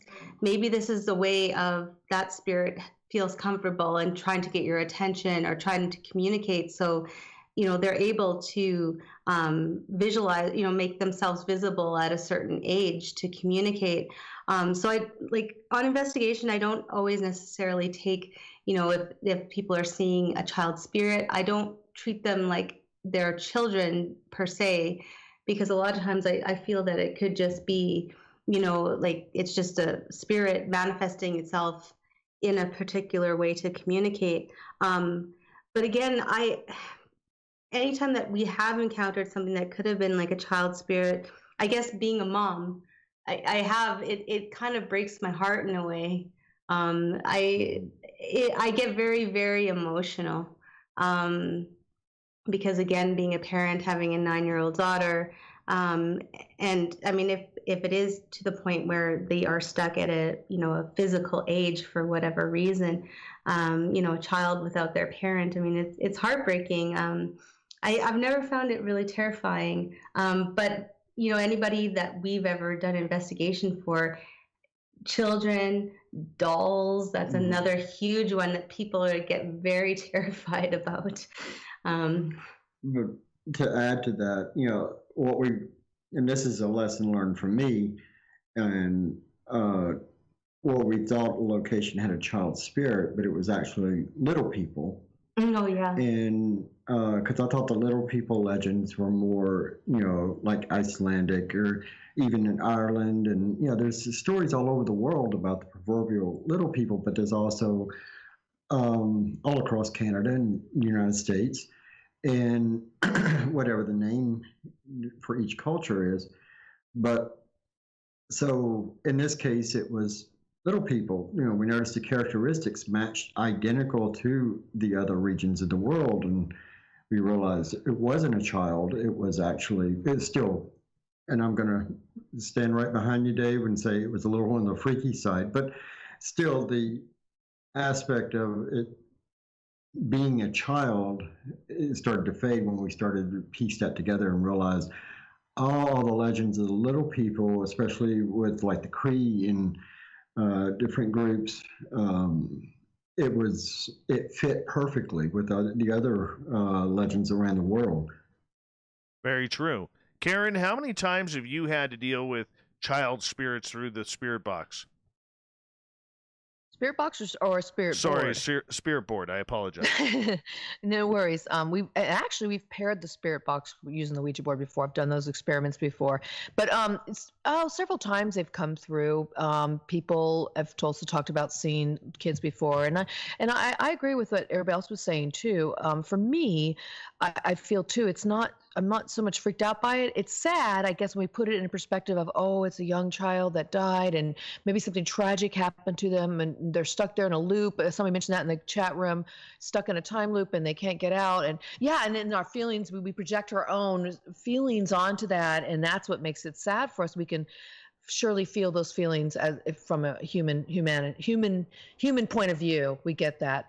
But I also I'm actually more sad about the animals when I come across some of the animals that had like maybe not the best background to how they were killed or pushed into the next dimension. And so those actually get me more freaked out. I probably get more emotional about that. I'm really close to the animals, and I do speak to animals. I do animal communication with and without the board, and that's something that I think pulls at my heartstrings more than anything. But yes, I think when anybody that has a story and it's a sad story, or like you said, Dave, they're jumping on your bed, you can almost sense like, oh, that poor child wants to play and doesn't get to play anymore. It's not in physical form. It pulls at our heartstrings. But one of the things that I always look at, in terms of just spiritual reference is that I really feel like it in my book of beliefs. I really feel like we have many lives to live, and I really believe in reincarnation, and that there's always a purpose and a reason, maybe why we only live so long. And I try to not get so caught up in that, although I can feel that pain. And I, by the way, when I use the board, I feel all the energies coming through. I can feel the emotions of people asking the questions and the responses. I take it all in as a like an empath, and I feel all that.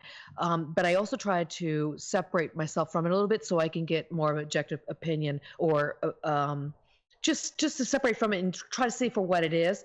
But I do believe that we have so many different lives that and experiences that we have to experience all these things ourselves, such as dying at a young age, or being killed, or in a car wreck, or in a fire, or even good things too. And so when I look at it from that perspective, I can just look at it more objectively and try not to get so caught up in it. That's when I'm doing like research, paranormal research. But when I'm just in the moment of the session, yeah, it pulls at my heartstrings too. How about for you, Nicole? Have you ever had to deal with a child spirit? Thank God, no. No, never. It like, I don't know, like you guys were just saying, it either like saddens me so bad to even think about it. And as a parent, I will say what gets me is when you deal with ufology, the theme always comes up that contact is generational or can happen with family units and groups. And, you know, when my son was born, I had a few terrifying moments, thinking thoughts, you know, that I wouldn't be able to help him, or, you know, how could I help him understand what could be possibly going on with him that's unexplainable.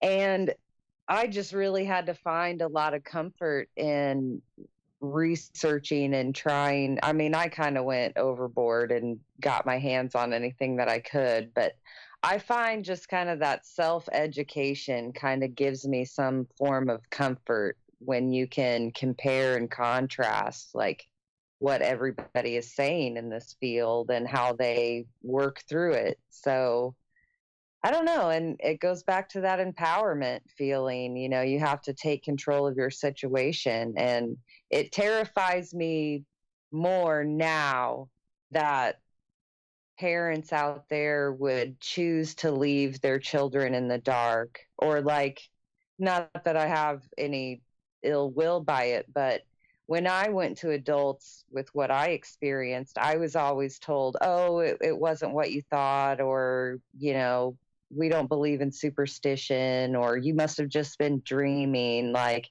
I don't know. That's what scares me. It's like, why can't we jump that hurdle and speak to our children about the strange? And I don't know. It terrifies me that children would grow up lost in this. Very instead true. of having somebody to help them. So my fears are very practical, I guess. And no, I mean, I hope I don't ever encounter a child spirit. And if I do, I'll help the best that I can. But I don't know. I tend to believe, like she just said, that there's this reincarnation element. And, you know, listen to how we're talking. I think it's similar in spirit on the other side. You know, there's a process, there's people there.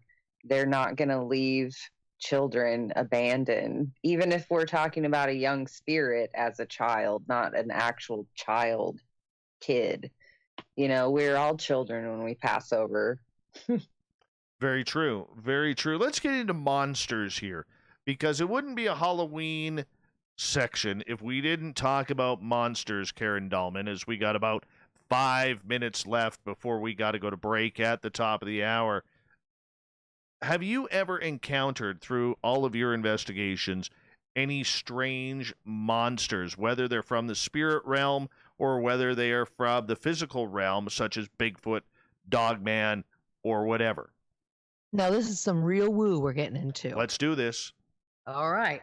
So my experience, I have not seen Sasquatch. I was told by Bigfoot they don't want to be called Bigfoot; they would like to be called Sasquatch. But I've not seen one, and I've not seen Dogman either. But I know people who have, and I know Dave, you're one of them. And I definitely listen to their stories they have to say. Now, I have had some interdimensional beings that I've encountered. When you say monsters, it's like, that just sounds so scary. And it is, because we can't explain what they are. And I've gotten so used to having such kooky things happen in my life that I'm kind of used to it now. But when I was a child, I was not used to it. And I will say this, I had these beings that used to come in my room at night. And it was when I was, I guess, less inhibited, because I was trying to sleep, but I would have these terrible nightmares and wake up and see these beings walking around my room. And to me, I didn't know what they were. They were short, about 3 foot tall, that big eyes that would look at me, and they would chase me in my dreams. And when I wake up from the dream, they would stand there staring at me. And I was like, what are these things? Now, this was back in 1973, 74. And it wasn't until 1981 when Whitley Strieber came out with his book, Communion. And I saw the cover of that book and I went, OMG, that's what they were. So I didn't know. I would call those monsters when I was like 7 and 8. But when I realized what they were later on, we get more perspective as we get older. It still scared the heck out of me, but I realized they were actually little grays. So they're not monsters anymore. And I've come more to terms with them, but it scared the heck out of me, because I didn't know what they were. And I would say we call things monsters that we can't quite understand. We would have called Bigfoot maybe years ago, Sasquatch many years ago, a monster, or we would call Dogman a monster. And now we're calling them more cryptids and interdimensional beings. We might even call it a mermaid a monster, because it was outside of what we would understand, what we're told to believe that things really do exist. So I've opened my mindset and take my blinders off to see that there's so many things out there that's way beyond our eyes, that are into other areas that our apparatus of our eyes, our senses cannot take in, yet that they exist, and we might still call those monsters, but yet they're probably not. What's the strangest monster you have encountered outside of those aliens? Karen? Oh, I'm so sorry. I just muted for a second. I didn't mean to. Say that again, Dave. What's the strangest monsters that you have communicated with? Okay, so I have not shared this with anybody yet. I did this thing. I went to Sedona not too long ago. No, let's say it's been about 3 years now. It seems like it was yesterday. But I did this experiment in Sedona when I started working with the labyrinth and working on opening my heart and really working hard on balancing my heart to my mind, to my pineal gland. I've been working on decalcifying it for years. But also then that's literally by certain foods and certain things I was doing, but also emotionally, mentally, and spiritually really connecting my heart to my mind. And it's allowed me to open up my gifts of channeling, where I could bring in spirits, the guides, to communicate directly through voice or through telepathy or through my hand, through automatic writing. And so when I went to Sedona, I wanted to connect back with these other beings that came into my life as a young child, which I used to call the large ones, the great ones, the tall ones. They were this huge energy that would come to me, and it looked like a giant light, and it would stand there, and I just felt this wonderful love flow over me and envelop me. And I always felt so happy when they came around. I was scared of the little beings, the little, which I call ETs and grays now, but the big ones I weren't afraid of. So I went to Sedona with the intention of really connecting with them again. And I walked this labyrinth at Angel Valley, Sedona, which is a very powerful place. And I just asked to make that connection with my heart to my mind and connect with those beings again. So something happened. I felt the shift. I felt energies around me. So I go back home, and about a week later, I decided to do a meditation. I thought, let's get on the board. And I was with my board partner, Rodney, who you mentioned earlier. And I just wanted to explore a little bit about, see if I could tap into them. So I spoke to the guides, who I always talk to on the board. And they brought through, we have a new guest that wants to speak to you. I said, okay, who is it? And they said, well, this guest would like to talk to you more through telepathy, but he would like to come now through the board. And I said, okay. And they said, so we will step aside now. And who came through was a new group of beings. You would call them the giants. They are at least 15 feet tall. Some are only 13 feet tall. They live in a whole nother dimension on another planet. and they have no eyes. All they use is their pituitary gland, which is their eye. They have an inner eye, and that's how they see. And what they've taught me, well, they've been working with me for 3 years now. They come to me and teach me how to use my inner eye, my third eye. And I can see them in my mind's eye. I don't see them physically out here, but they talk to me telepathically. Oh, strange. No, it gets way out there. Well, and they do talk to me on the board, too. Let's hear that strange woo when we come back on Spaced Out Radio, because we do have to go to break here at the top of the hour. We have Karen Dahlman, Nicole Sakach, Matt Lay, Alyson Ford, all here on the SOR Paranormal Round Table. We'll be back right after this.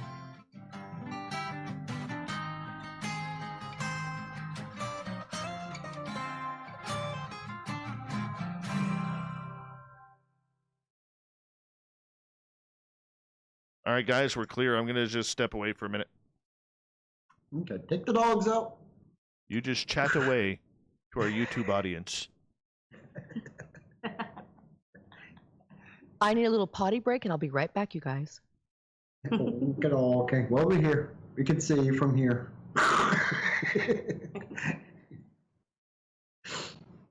That sounded kind of creepy, though. Yeah. We can see everybody from here. Yeah. Yeah.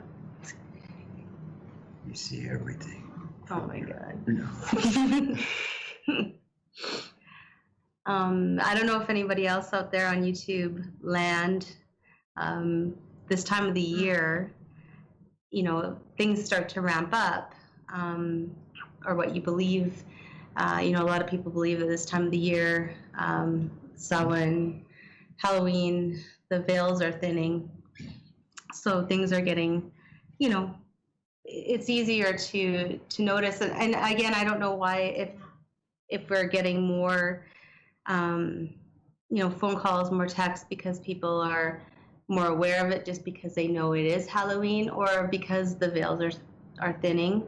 But yeah, it's definitely a busy time of the year for us. And personally, I do notice more things. I am pretty aware of things all the time, but I do notice a few more things happening. Lately, it seems like a yearly thing now around this time. I'm in the kitchen, and we're in a different place now than we were before, but it seems that there's always someone standing behind me, and I have to turn around really quick because I think it's my husband, and he's always playing jokes on me. But I turn around and nobody's there. So again, you know, it's a really fun time of the year, that people are just more aware of the paranormal, supernatural, multidimensional. You know, we talk about that a lot now too. You know, it's good, and I think we all need to, you know, it's important to share stories with each other, and that's how we grow and learn. Keep an open mind, and you know, even just by listening to each other, we can help each other out. But you know, programs like this are I think really important, and a lot of times it's, you know, people don't even want an investigation. They just want someone to talk to, and a safe place and a safe ear that they can share their experience. And I mean, it could be the craziest story ever, but I will listen to you. You know, and a lot of times it's with, you know, next to zero judgment. If anything, I'm, you know, maybe trying to figure out what it could be, you know, rationally. But I mean, there's times I've been told stories that I honestly couldn't even begin to rationalize what it could be. So. Guys, I'll just step back in here. Hello. Hi. I kind of caught a little bit what you're saying. Yeah, I think it's really important, you know, again, with having programs like this, or you know, sharing stories and experiences with one another, because again, I think a lot of times it's just people just need to talk. They just need to have that, safe ear to be able to tell their story and They don't feel alone. Mm-hmm. Absolutely. I think you can feel isolated. And again, I think that's, in a way why I haven't really been forward with my experience with having the UFO sighting and that, because I don't want to feel judged. And again, because I am a paranormal investigator, I don't want people thinking right away, well, oh, you're just making up some story. And but Yeah, it's like a razor's edge in a sense. I mean, I had all these experiences, and I have so many more that I just don't even talk about. It's just so far out there. It just seems like just a lot of woo-woo, and I hear that a lot from people. But this is an opportunity to talk about some of these things, like you said, and I'm thankful for that. But I have to say, like I said, I've been doing the Ouija board for 47 years, and I've been seeing this stuff since the age of 2, and I've just always been so open. Although I try to shut it down, it's come back in greater ways in the last, let's say, 30, 40 years. It's crazy how much has come back to me, and so I've kept it quiet. I didn't even come out into the public with what I do, and even the Ouija board or anything, or these beings I'm talking about tonight, until 2012. It was like, I really, like you said, I was really afraid of being judged. And I also am a businesswoman. I have a company, and I'm also a psychotherapist. And there's a lot of things I was doing that I could lose my license, or I could be ridiculed in my industry in which I communicate and do my work and as a consultant. And I finally said, you know what? I'm at a time in my life where I don't care anymore. And so that allowed me, it freed me up. And then I get some weird responses, and I let them slide off of me, because it's like, I finally learned, to me, I don't have to prove anything anymore. I'm just here to share. And if people want to tell their stories, I love hearing them for that reason too, because I think we all have our own way of experiencing and viewing this life. And as I mentioned before, it's based on our beliefs, filters, perceptions, and how we were raised. And therefore, our stories are going to be from different angles. Doesn't mean one's wrong or right.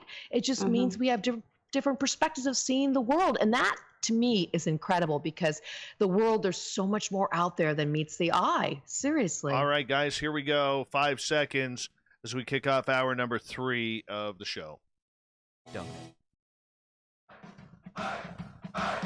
Would you like to connect with us? Head to spacedoutradio.com for all your latest show info. Now, back to Dave Scott and SOR. Third and final hour of Spaced Out Radio is underway tonight. I am your host, Dave Scott.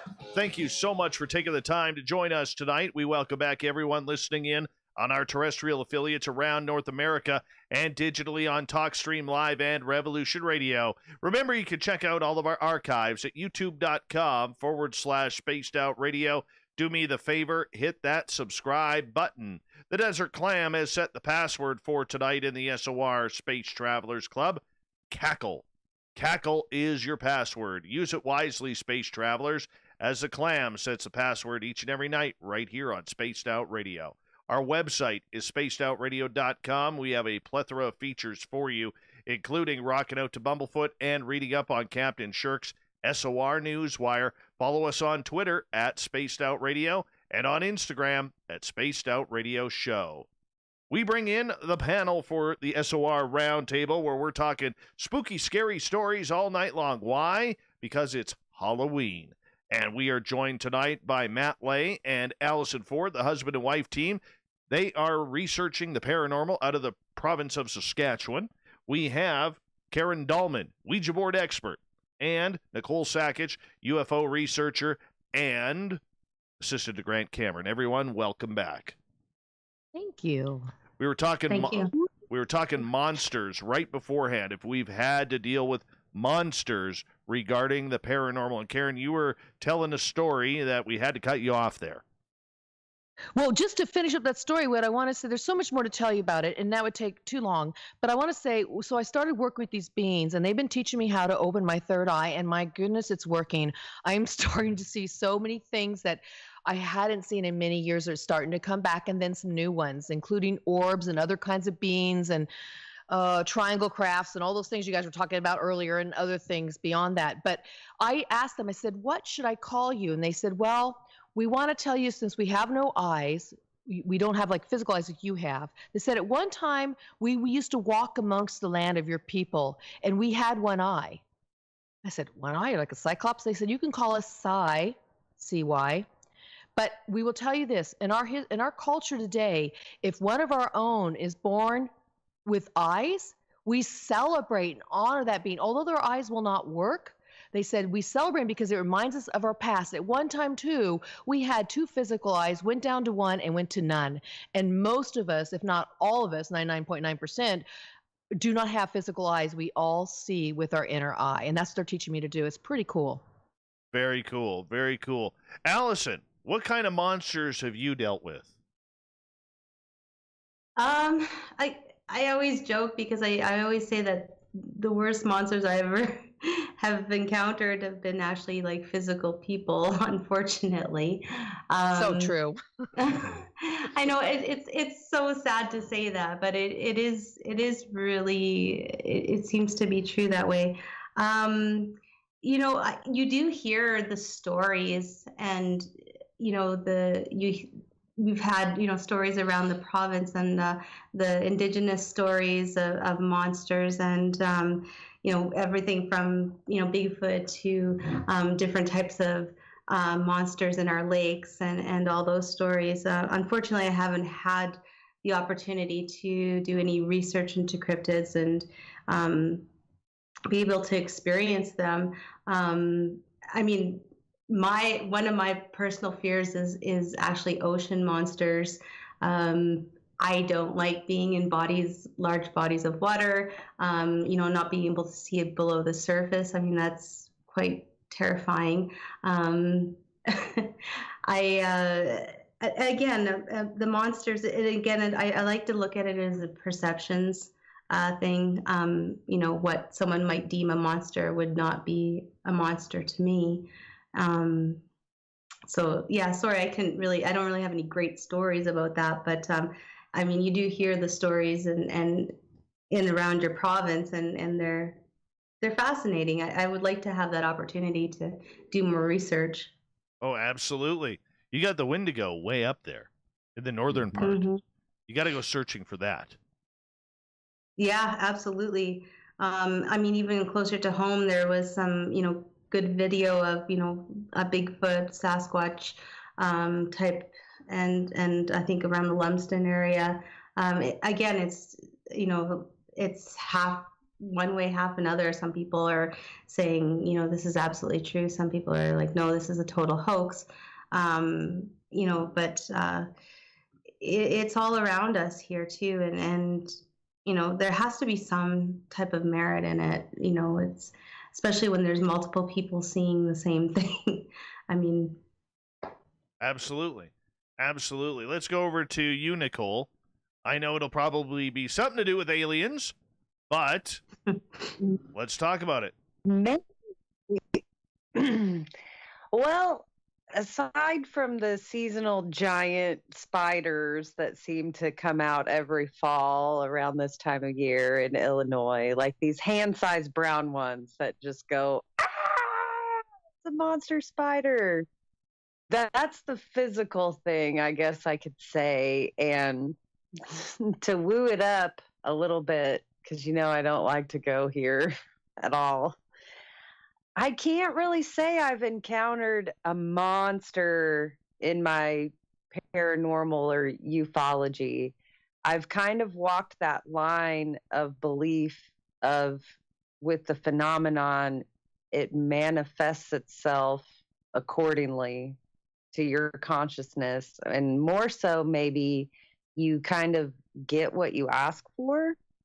So once I kind of realized that, it's like this cautionary thing. It's like, you know, I've never considered myself to see a true scary being, like you guys mentioned, you know, encountering grays, and it's a theme that Whitley Strieber's book like brought this out, this cover. It like rang true for a lot of people, as in like, hey, this thing has a name now, and there it is. So I think I've had an advantage there of kind of preparing my psyche, you know, and the times that I have asked beings, because I know they're there to show themselves. It's been very elusive. Like I got to see almond eyes once, but I couldn't say, I saw an entire gray or ET. But monster wise, I will say what I've truly hits home for me is not so much a being, but maybe listening to your intuition and knowing, like feeling that vibrational shift and knowing something isn't right or something isn't good. And I encountered that in a person once, and it was a criminal person. I was a juror, actually. And he was already in prison, and he was being tried for other things. And I was a part of this jury for 6 months or 6 weeks. And all throughout the 6 weeks, it's like you said, when you encounter that energy, it's like I would get headaches when he would walk in the courtroom, and like feel that like almost vibrational dip or shift. And it's like feel queasy. And another place that really hit home for me like that, or energy I felt, was the one time I was in New Orleans, and actually I was passing through New Orleans, and I was like, oh, I gotta stop somewhere on Bourbon Street. I'm never going to be back here. And walking through this section in the French Quarter, it was just like this vibration shift and a dip, and it felt really low, like something was there, not something good and energetic, like, hey, let's interact. It was like ominous, I guess I could say. So not necessarily monsters, beings, but that energy. Probably the darkest thing that I have encountered was, once again, in a night dream. And this one actually tripped me out a little bit, because I actually met up with myself on a different dimension. And going there, it was really, really dark. It almost looked like, what's the movie? Sin City, where everything is kind of like that black and white, but it's in color at the same time. You know what I'm saying? Mm-hmm. And here I was, and I was in this old American town, like small town with the old like Western style building fronts and everything. And it was rainy, and it was cloudy, and it was pretty moist out. And I see this guy walking on the corner, and I walk up to him because I'm trying to find a hotel or something, and can't find it. And there's this guy standing in the street lamp. Underneath the street lamp, and he's dressed in all black jeans, black leather jacket, black t-shirt. Hair is all wet from, standing outside. And I walk up to him, and I realize that it's me. And he had this really dark voice, and I remember him saying, "You shouldn't be here. You're not supposed to be here." And basically, I remember him saying, "If you weren't me, I would kill you right now." But I think he knew that if he killed me, he'd kill himself too. It was the strangest dream and the darkest dream that I've had in a long, long time. And that happened about 2-3 years ago. It was absolutely odd and dumbfounding. To this day, I don't know whether it was just a dream or whether I went to a different dimension and met up with the dark self that I think each and every one of us has, that maybe lives on a different plane or a different dimension or a portal or something along those lines. I don't know. But I know that it rattled me to the point that I still remember it. Amazing. Matt, how about you? Before I get to I actually do have a very horrific story of a monster, actually several. It happened at 2:00 in the morning, but I want to point out, even the goetics, in way you're describing that, It sounds similar to shadow work that is often practiced, to face your inner demons and to come to terms with those, but also along the terms with, let's say, like goetics. A lot of times when they're doing evocations or things like that, some of these particular entities are horrific in appearance, so by definition would be monstrous, and they take charge and they command that they appear in a more pleasant form. I'm not a fan of the word command, but that's their term. But to get to this particular story, it was while I was in Georgia, and it was 2 o'clock in the morning, and I just suddenly had this urge, and this is in rural Georgia, lots of woods and very dark. So at 2 o'clock in the morning, I went to a Walmart. Oh, no. And that's where I saw the worst monsters. Woo, that's scary. Boo. So my point is that it's a perception thing. And when I was younger, I was chasing after Bigfoot and everything else. And I was scared out of my mind, because I was so young, and it was going to be a monster that I was going to find. And no matter what the case, it could have been the most gentlest person in the world, but because I was young and I was driven by fear to find this, it was going to be a monster no matter what. So the perception is when fear overtakes us, when we're seeking, no matter what it is, it's going to be a monster that we find. Especially at Walmart. Yes. I'm At going 2 there o'clock tonight. in the morning. You have to admit though, Canadian Walmarts aren't as scary as American ones. Oh no, we've got scary, spooky ones down here. It's fun. I have to psych myself up every time I'm gonna go to Walmart. It's like, okay, go to Walmart in 2 days. Like, yes, you're bringing out all the sage and Palo Santo wood to literally smudge yourself before going in. Yeah. I don't know. Around here these days, it's like you have to go in full battle gear too to make sure you can get a roll of toilet paper and. Well, or you can just blend in and wear some fuzzy slippers and some pajama pants. Hey, I'm one of those monsters there at Walmart. Well, in Georgia, it was cowboy boots and shorts, and but anyway. All right, we continue on with the SOR Paranormal Round Table here tonight.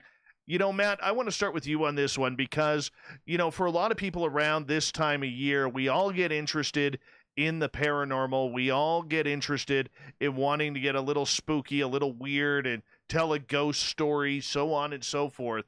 And for the majority of people out there, they have no idea what they are conjuring. They have no idea what they are getting into. They're just doing their part to try and get some spookiness due to the season. And there's a lot of people out there who don't understand the dangers of it all. You are someone who has made this kind of a protocol of your life in trying to teach people about the paranormal and, the good and bad about it. So when it comes to this time of year when people are playing around, whether it's seances, Ouija boards, going into cemeteries, just trying to, download a couple of ghost apps to try and see if they could get some sort of communication, whatever it may be, what's the reality of it all for people who've never done this before? Well, those are, by definition, those are enthusiasts. They're not paranormal investigators. They're just enthusiasts. They enjoy the sudden drop on the roller coaster and everything else. But, when people are doing things like that, a lot of times they manifest on their own. And these are things that are actually, when they're doing it, they're like, oh, it followed me home. No, you're carrying it home because you manifested it. you threw out the bait, and it's either an attachment or something that they created themselves. And projection of will is a very powerful thing. And I've seen people distort equipment. And, Dave, you know me, this is a rant of mine, so shut me off if you need to. But I've seen people mess with equipment because they wanted a response so bad. They projected that. And when they got the response, then they started feeding that more and more. And they start manifesting these occurrences. People don't give themselves enough credit for the abilities that they can do, mainly out of fear. And so when they're going out and dabbling, when they're dabbling like that, they're not being respectful. And that's the biggest thing, is to be respectful of not only the property that they're at, the location, understand the history. That's huge, to be respectful. So when people are saying, "Oh, I broke into this building and we did this and we did that," and we had that situation not too far from here, and the first thing that comes to mind is you're not respecting the property. If you can't respect the property, you can't respect the spirits that are there. You're not respecting yourself. But it's everything has to be built out of respect and open communication. So when we go, for example, the difference between these enthusiasts, they want the rush and they go into these locations. If nothing's happening, they're going to make it happen. We've seen people, we've heard, let me rephrase that. We've heard of people going into locations doing paintings on the walls so that they can scare their friends, and then to encourage activity. That's not encouraging activity. That's being disrespectful. And activity starts happening because fear starts generating. And if there is a spirit there, now you have anger behind it. Mm-hmm. So, the respect has to be there for the location. Like, for example, when I go into a location, I always burn an offering incense to say, "Thank you for allowing me to be here." It's just like me walking into your home. I'm going to shake your hand, maybe not now with the COVID thing, and say, "Thank you for allowing me to be here." It's no different. And people during this time of the year, the veil is thinning. There are people, as Alyson was mentioning on our break, people are more aware of things that are happening. And because they don't have a definition for it, then they want to, unfortunately, they get wrapped up into whatever TV show they saw, and they use that as their definition book. Mm-hmm. Exactly. And that's exactly it. Nicole, you pretty much see the same thing in the UFO field too, don't you?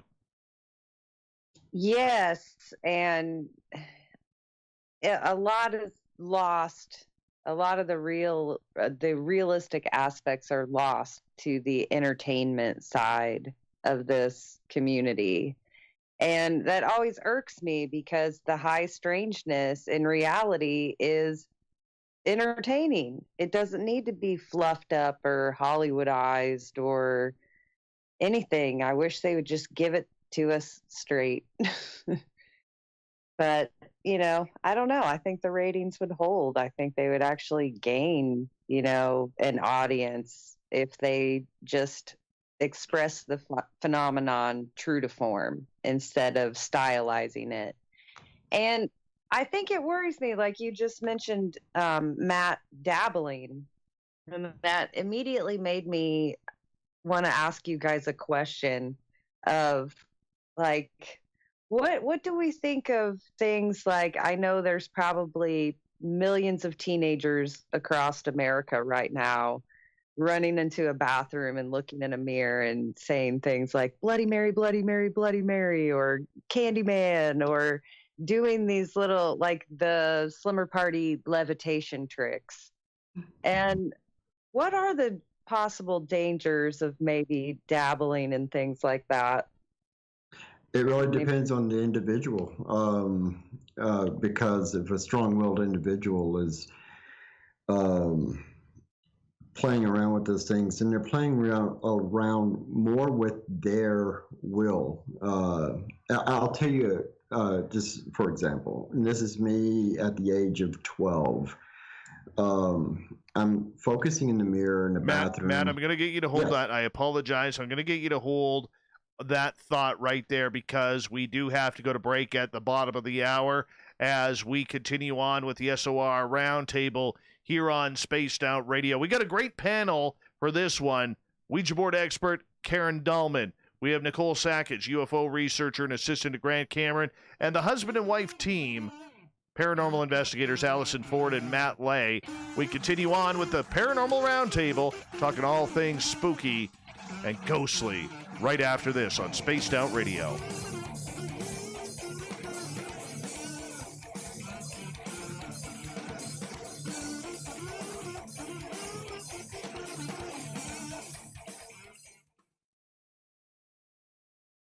Sorry, guys, we're clear.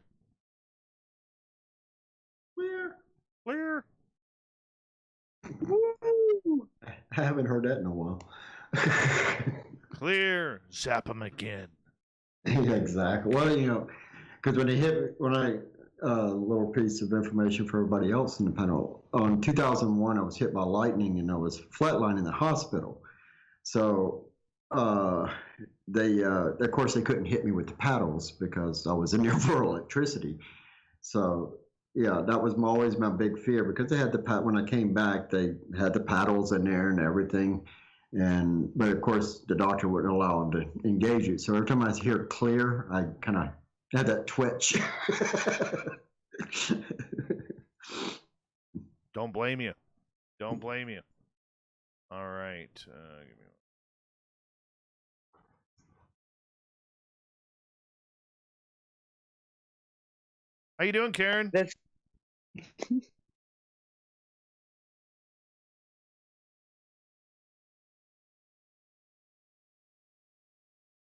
I think Karen's muted.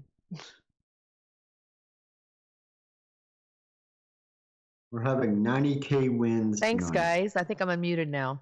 Oh, that's nice. Hey, I'm back. Hey, but I was listening the whole time. But I love what Matt just said. Did anything happen to you that you remember when you were flatlining Yeah. that you care to share? Yeah, and it's so funny because people's upbringing, when you're telling the story of it, and I've had people, say, "Did you see the light? Did you hear angels?" Right. And I said, "No." And I said, as soon as I said no, the guy looked at me and goes, "You're a sinner." Anyway. But anyway, so get away from that ignorance. Have you ever, when you were a child, did you ever have that safe place? Some people, it was like underneath the covers. Mine was a weeping willow tree. I used to always, that was my safe place, where I could play and I felt like I was in my own magical world. Nothing ever, could, touch me or whatever, no bullies, no nothing.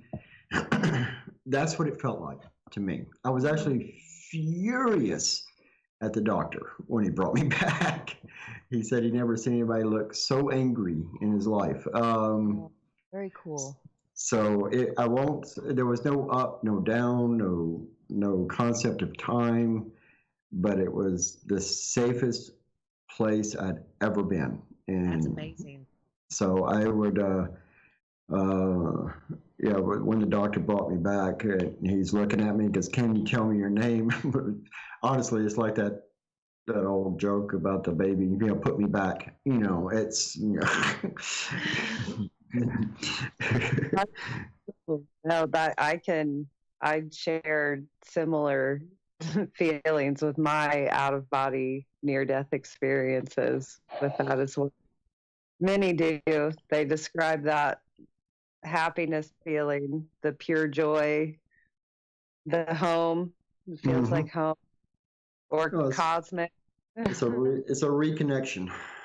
Yeah. It's like you're missing a connection that you were missing, and then all of a sudden there it is. It's like tomorrow night. reenacting the ritual I've done since the early 80s, and but we've recently started measuring. We're using the same technology that's used for UFOs to measure for time distortions, as a DT meter that measures time distortions. And we're running that right through the center of the circle. And but in all cases, we always get this same euphoric type feeling of reconnecting. And it's not a ritual based off of deities or anything like that. It's more based off of wormhole theory. And so we found, and I know we probably won't have much time, but we found located dead center of this building that we recently moved into. It's a very strong natural magnetic field. And as it's been getting closer to tomorrow, the magnetic field's been actually widening. We've been measuring it with a tri-field meter. So oh, nice. Used to be isolated to a little 2-foot area, and now it's expanded out to over 13 feet.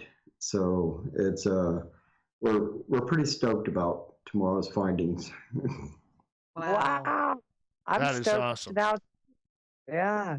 Very cool. That's We'll need awesome. an update. We will need an update on Mondays night's SOR. You have to drop in an update. Okay. All right, guys, 8 seconds here. Matt, we're kicking things back off with you. Here we go. Okay.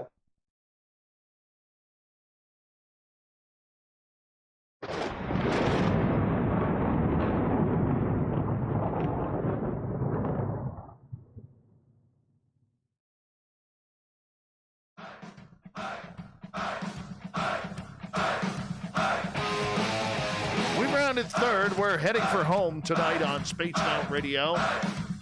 Thank you for joining us.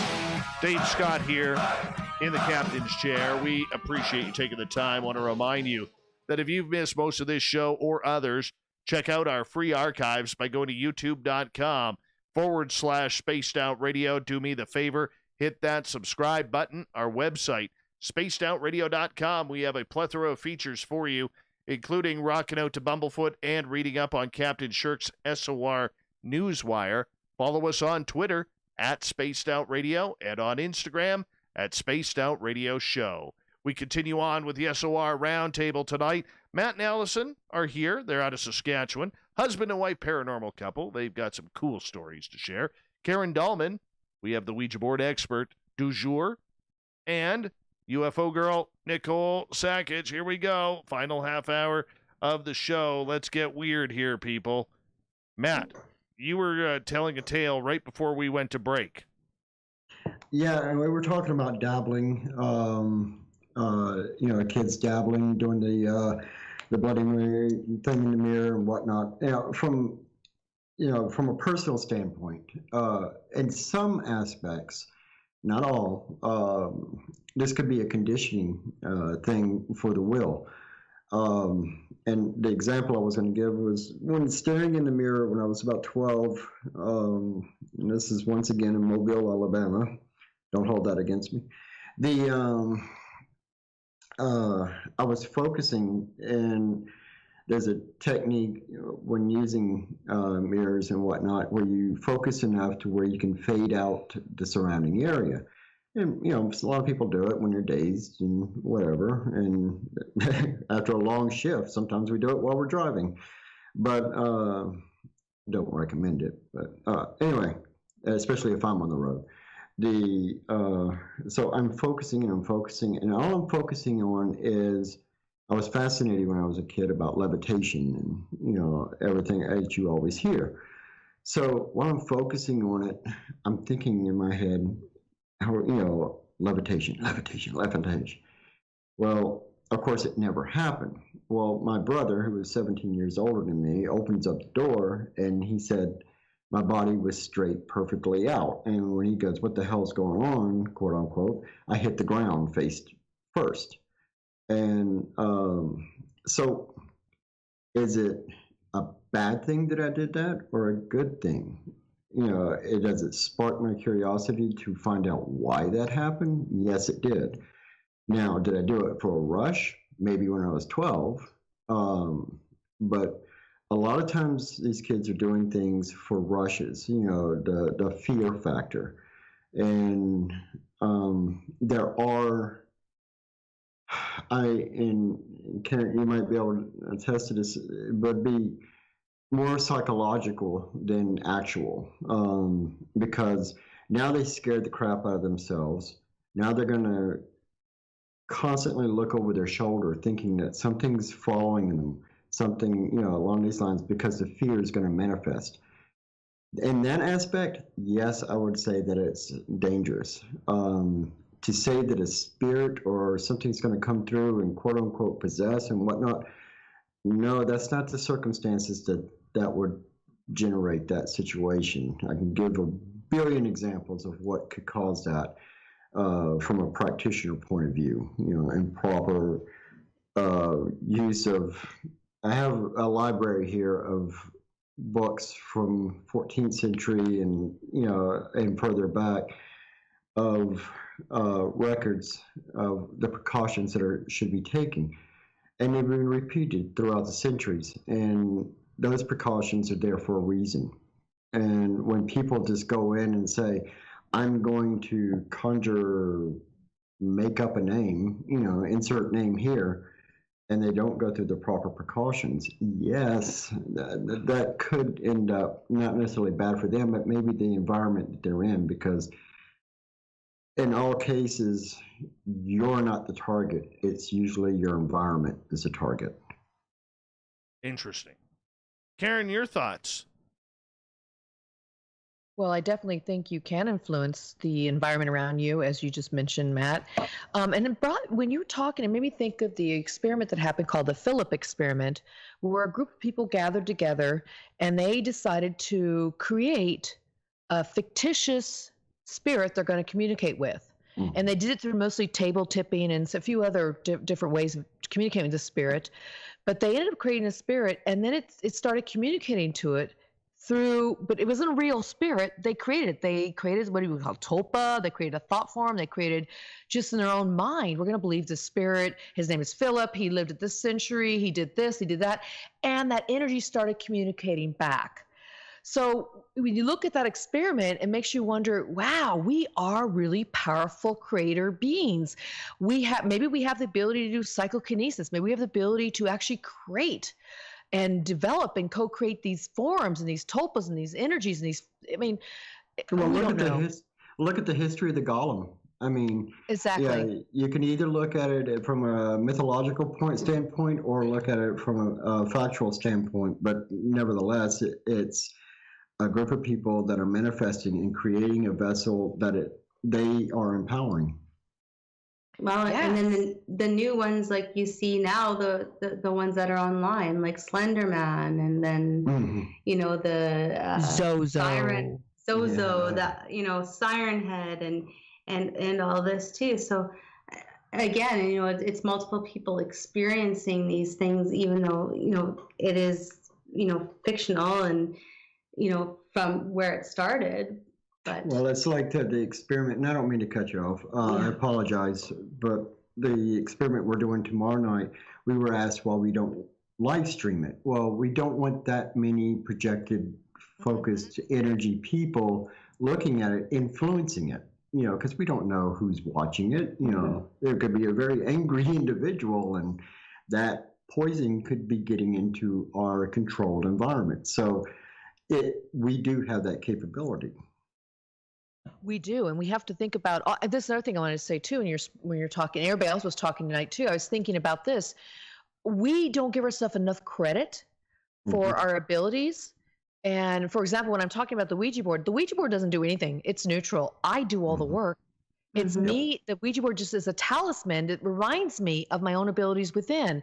So we forget how powerful our mind is. And you guys all of you mentioned on this tonight, you talked about how we can influence certain things. Like Matt, you said about your brother. We've talked earlier about how we can influence, the person who's having a bad experience by helping them empower themselves. They can make an impact that way.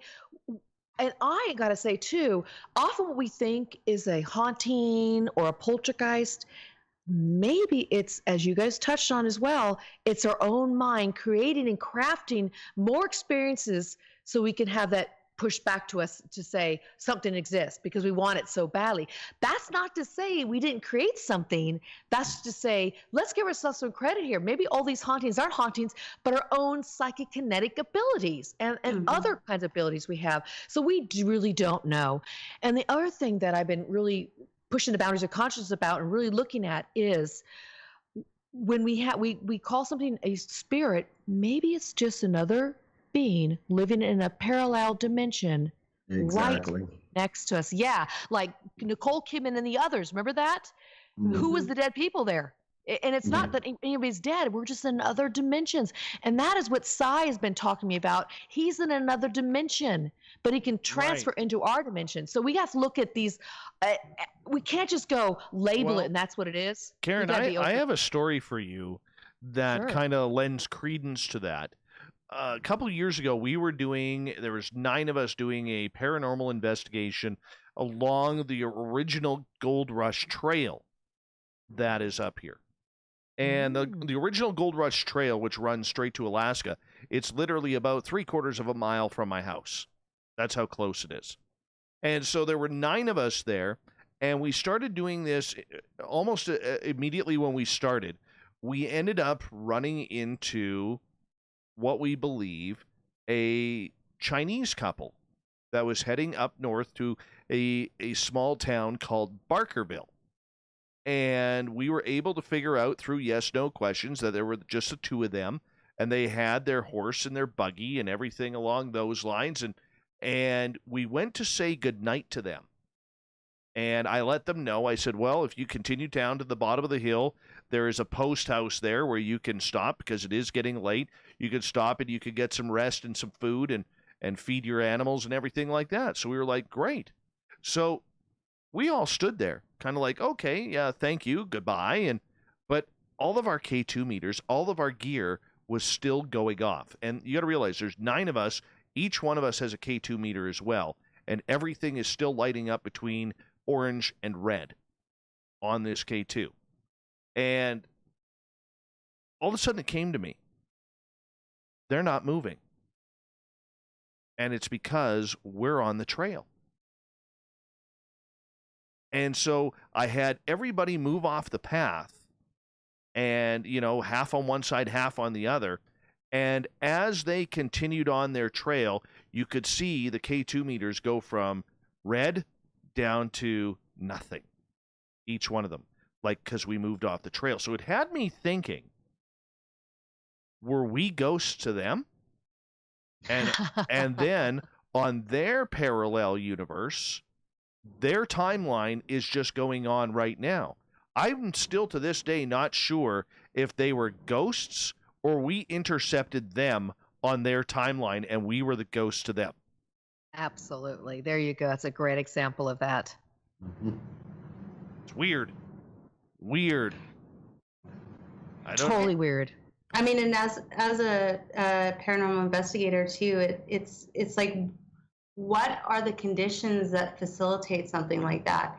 Is it environmental or is it just like a conscious collective or what are triggers? What are the triggers? What is the environmental? What is the situation that would facilitate something like that to happen? And taking it one step further, how do we recreate that? And again, bringing what we have been working with magics and that bringing that into it is, we're trying to recreate that environment to try to have those same experiences and trying to measure it at the same time.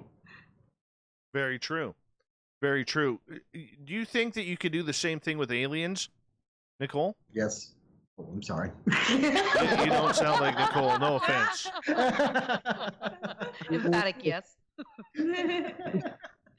Yes, I do think there are parallels with that and UFOs. And I think it comes down to even like when we've spoken before about CE5 or meditation practices. And it is kind of like what Matt mentioned about a ritual, but maybe not, the long historical side of a ritual, but people or experiencers coming up with their own kind of routine to get in the field. And one thing, partnering up with Grant through a lot of his research is, we come across experiencers that do dabble in these fields of, they're out there and they're trying these own experiences of how they do get to that point and make contact or know that, beings are around. And, so I personally, to raise my vibration to kind of get in a happy state of mind, is I dance like an idiot. I know some people chant. I know some people will go into like a deep meditation, and it's not maybe just limited to, making contact with UFOs. I think people look at it now more so in that lens of maybe trying, like you mentioned with spirit, reaching contact with your guides or your higher self.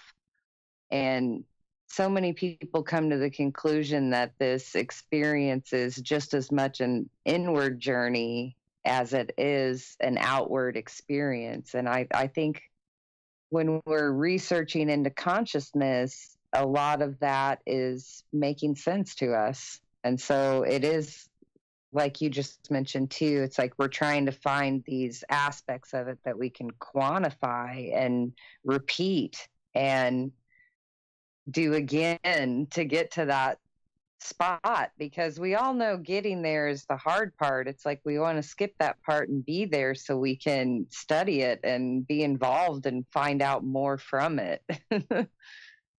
Very true.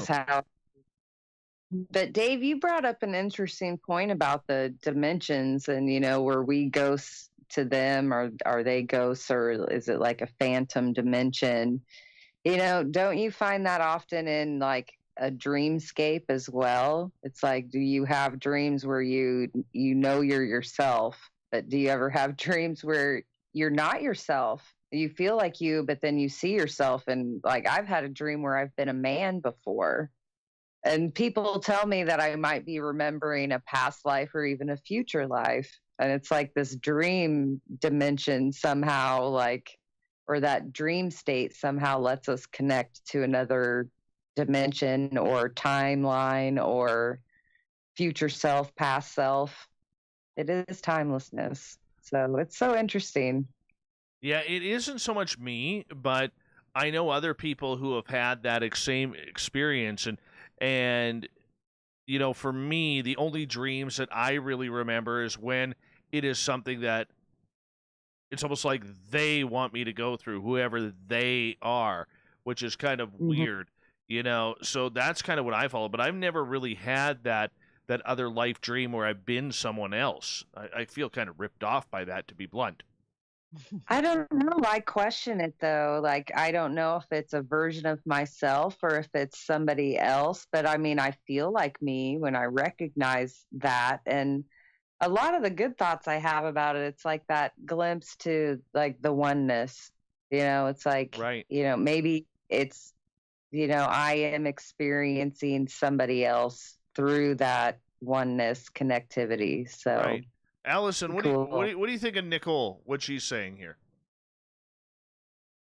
No, yeah, I mean, when I take it into, doing paranormal research and that, I find that, when we are in that state of mind, and I think that's why we get a lot of really good evidence, because we're in that state of mind, that open state of mind, that we're able to, thinking outside the box, I guess, and, just thinking that it could be like an alternate universe, or, thinking along those lines. And I think too, being practitioners, you're kind of used to walking in those different areas as well. And I always I made a joke to Matt the one day, because when we go do an investigation, if we're not having too much, anything happening, to get more response or to get more interaction, sometimes we say, hey, even Corey, our team lead, will say, hey, Matt, go do your thing. And so of course me and my thinking process, I'm thinking, well, when Matt goes in there and he does his thing, or what he does when he's trying to interact with spirit or get more response, I'm thinking like, well, why is it him? Why is he getting a better response or and I'm thinking, well, maybe somehow he is more visible on a different plane. Maybe is it because of the vibration that is raised or being a practitioner?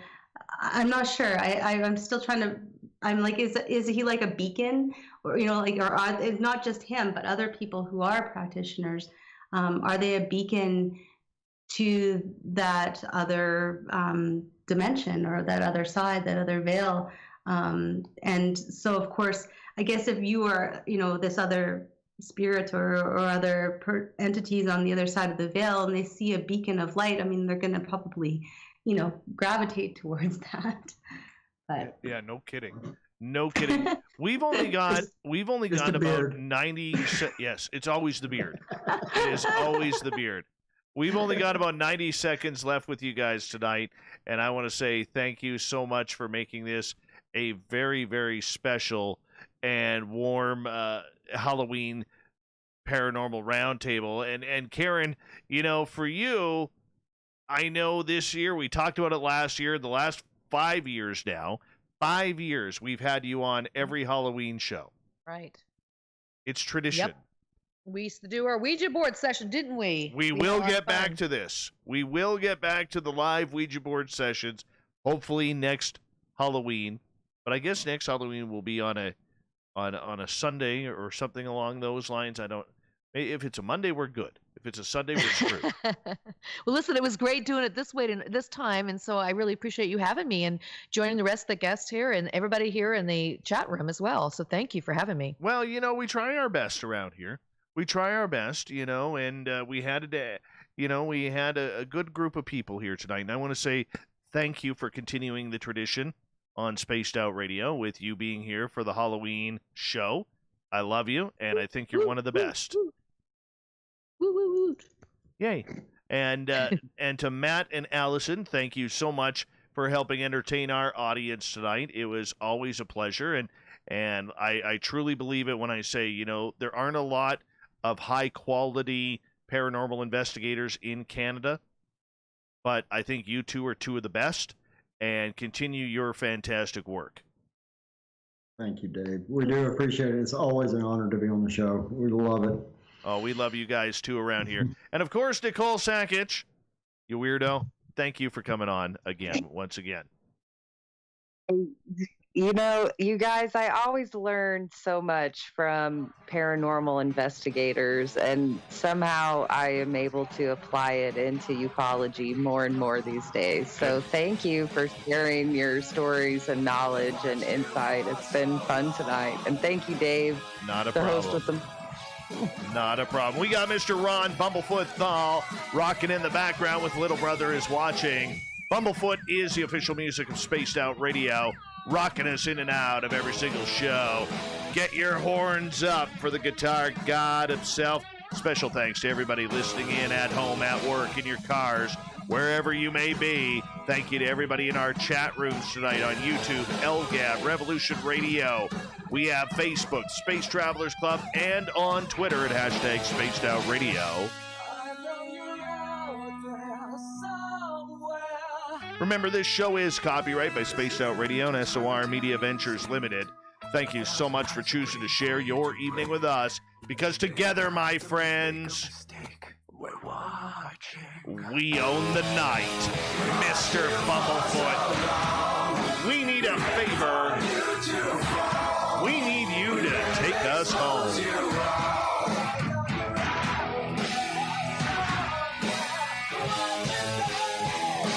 Yes, Yes, the Woo train has docked for the night.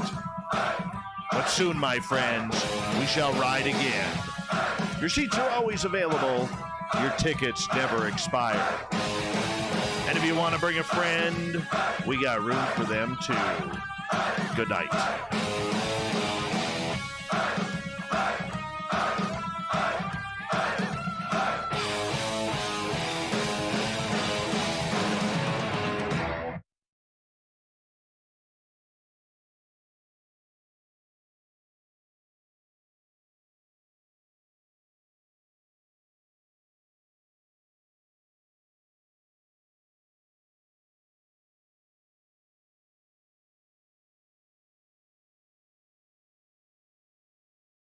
My mouse battery decided to die on me.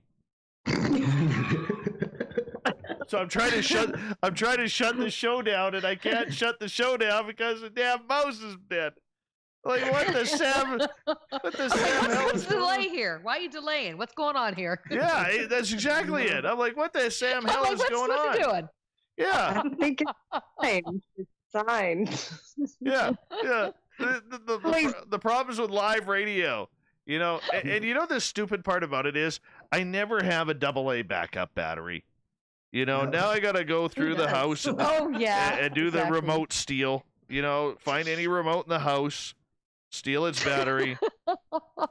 Hey, I steal my kids' toys' batteries. You know, I pick the loudest toy, and that's the battery I rob. Alyson takes it from my Xbox controller. Oh, that's just evil. That's just evil. I couldn't turn the furnace off one night. Oh man, that's harsh. Well, we're going to be starting to edit the show here, and this will run on our terrestrial stations on Monday night, which will be kind of cool. Cool. And let me see which intro I can grab here because we're downloading the show. But I want to say thank you for everybody sticking around, hanging on out. I appreciate you all. Oh, it's been great. Thank you so much. Oh, no problem. No problem.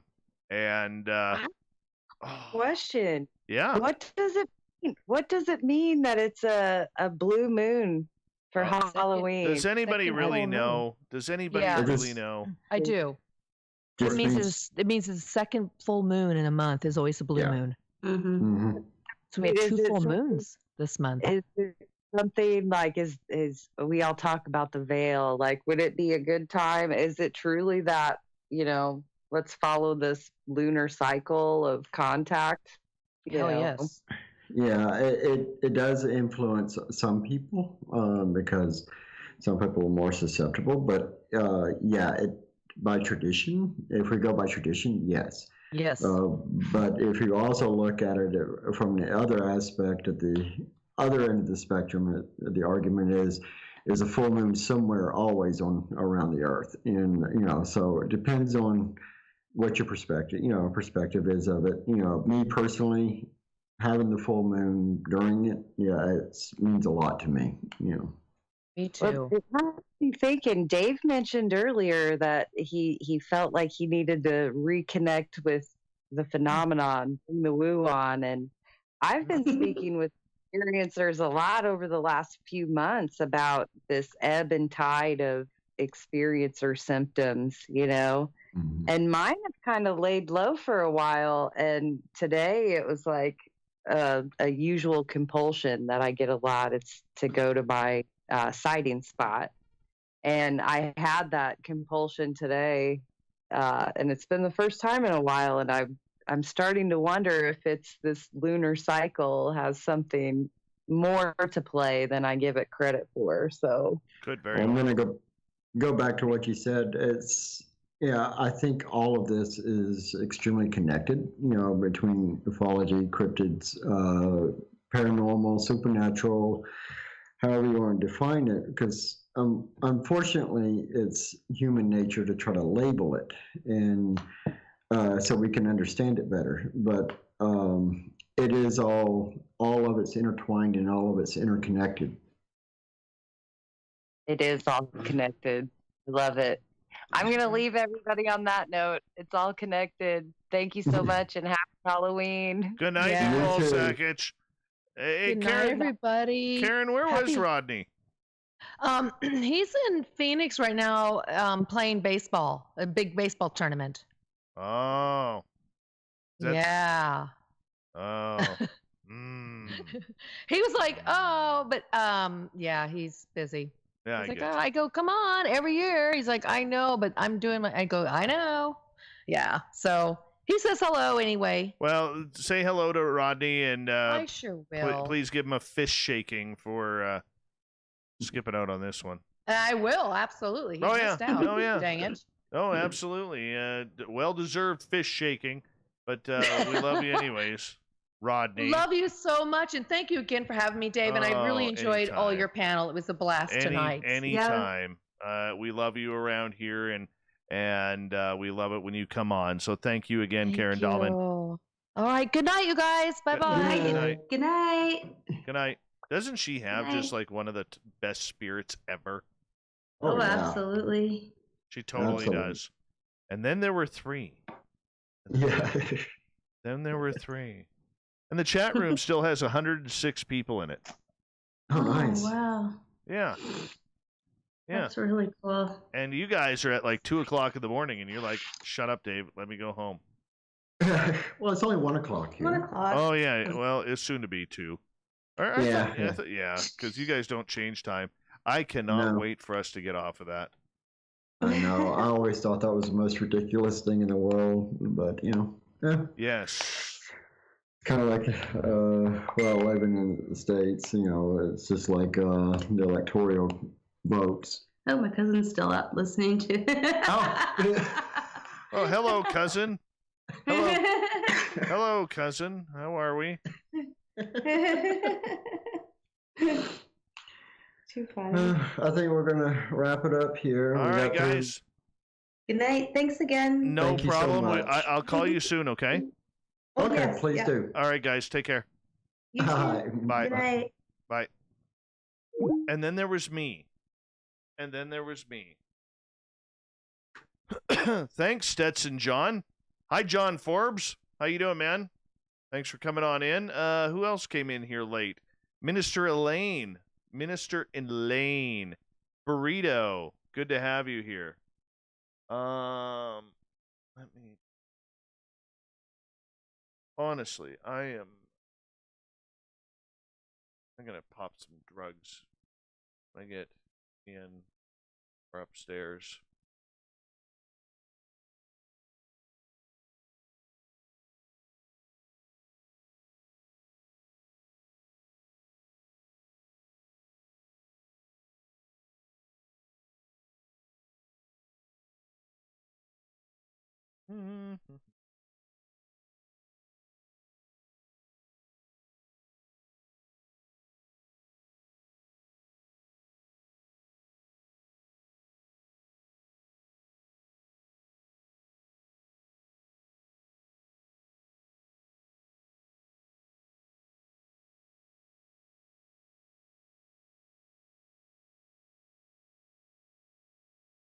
We have a good show. You guys enjoy yourselves tonight?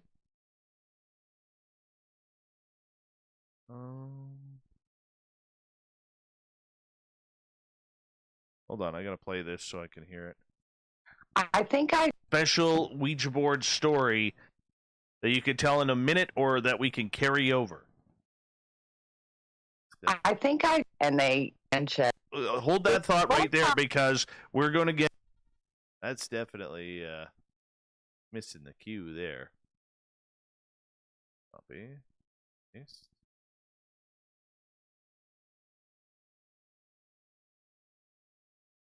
Right there. There it is. Right there.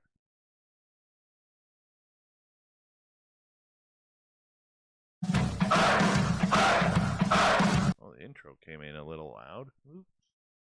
Oops. Don't care.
Let's see.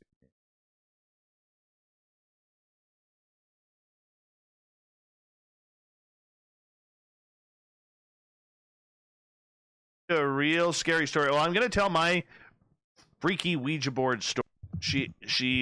After she would cheap shot me and then go run and hide behind her. Next to yourself.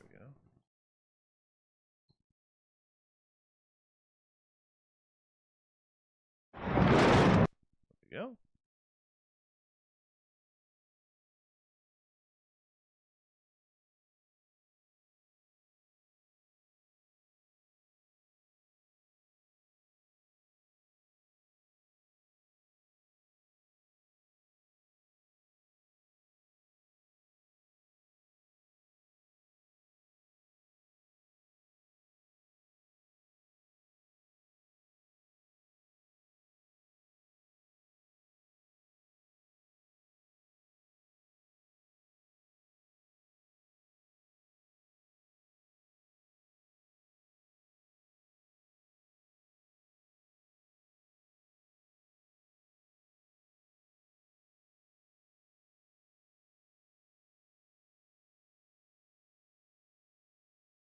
ID Swigger.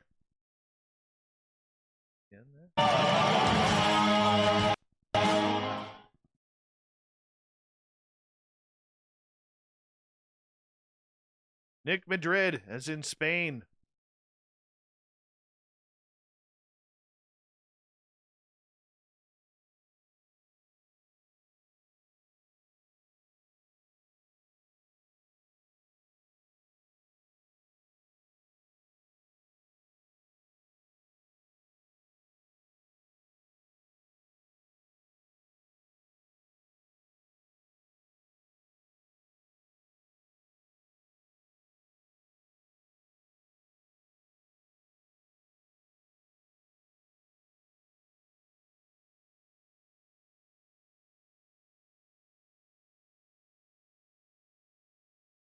I should probably tell you guys something. I had to go to the doctor today and get some blood work done. And the reason for this... They're probably not. Outside of those aliens. Okay, we're talking aliens. Anyways, so I had to contact the doctor today because, oh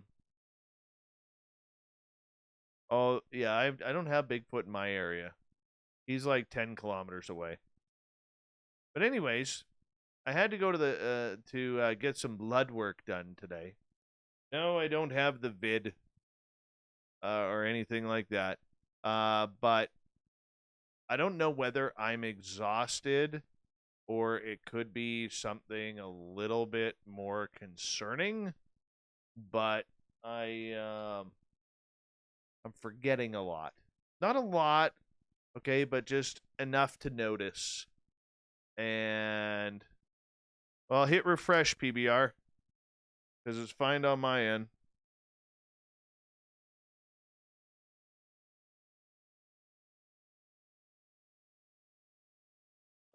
So anyways, I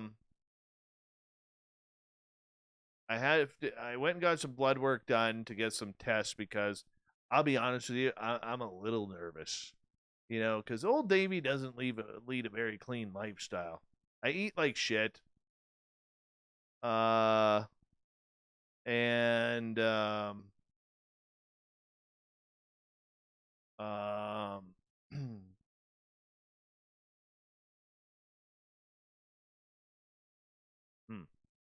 maybe it's my end. Let me try something. Hold on.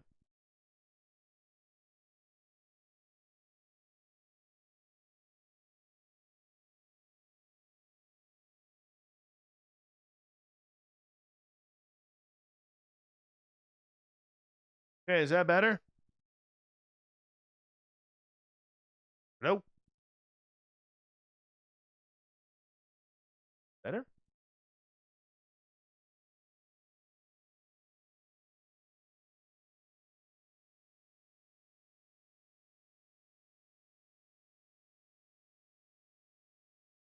So, anyways, I went to the doctor, got some blood work done. It should be done by what number is this one? 5. I'll find out Monday or Tuesday. So I am hoping it isn't anything too bad, because if it's bad, it would really kind of suck. You know what I'm saying? It would really suck. So, yeah, just keeping you in touch with everything. I think part of the reason is I haven't gone to the chiropractor recently. And I realize there's going to be people, oh, don't go to the chiropractor. They don't do anything. You know what? He works for me. That's all that matters, is it works for me, and my body feels great afterwards. Any hoodles. So I don't know what is up. I'm hoping it's just maybe part of a,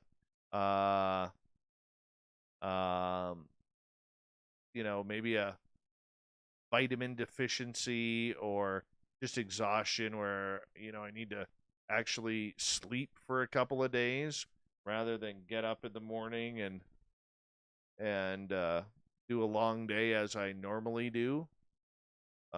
So I'm going to be seeing what happens here. I'm not going to say, you know what? I will say this. It is kind of freaky in a not fun way when you start dealing with the head. You know what I'm saying? So, the one thing that kind of sparked me the other day that I realized that I needed to get checked out was I unlocked my truck and I have side steps to get into my truck. And I couldn't remember which leg to go up first, which leg I put up first. And normally when I get into the truck, I step up with my left and I climb in. But I couldn't remember. It was weird.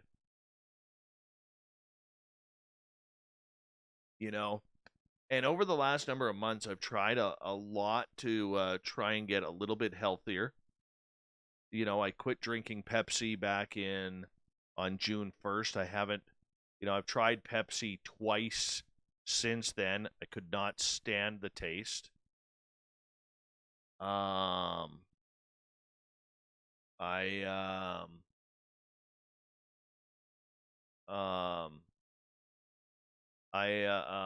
what else am I looking for? So I haven't done, I've been trying to get a little bit healthier. Has it worked? I don't know. Lord knows I haven't got any thinner, but it is what it is.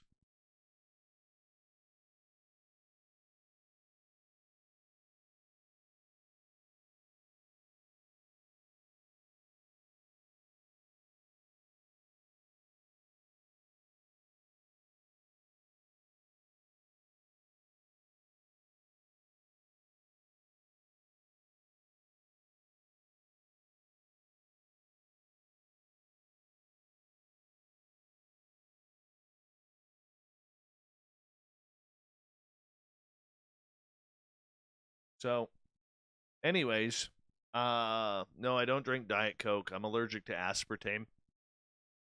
So, mainly what I do drink during the day is water, and if I need a sugar fix, I'll have an iced tea.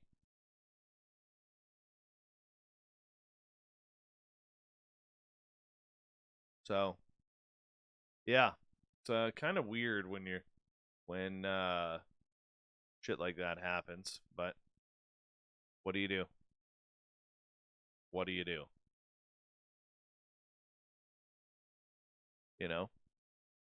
Not much. So like I said, I'm hoping it's not anything serious. Usually pretty good in the health sense. But it's kind of keeping you guys abreast of the situation.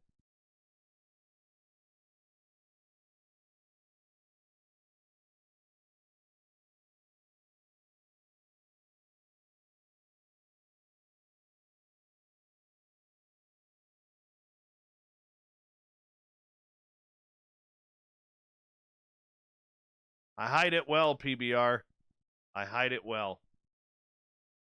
So, just some other things that I've been forgetting. I don't feel stressed out. To be honest, I don't. I don't feel stressed out at all. So, hey everyone. While we're doing this, make sure you get your verification codes ready because it's time to verify. Just saying, time to verify. So let's verify here if you don't mind. Tonight's verification code is as followed: 250561.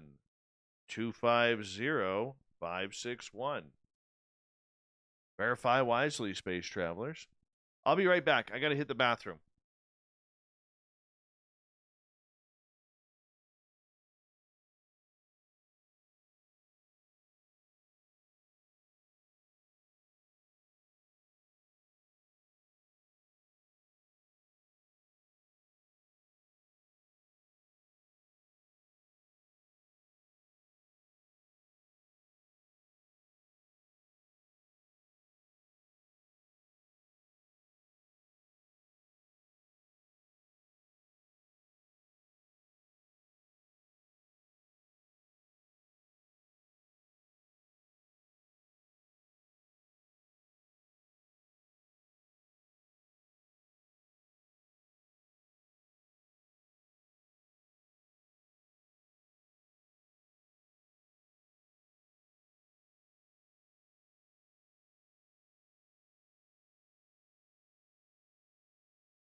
All right, let's get this one downloaded, shall we?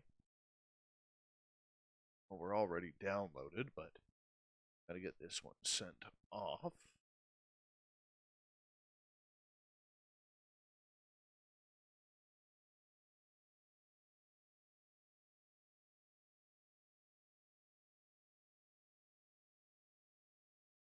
Oh, I did not. Oops.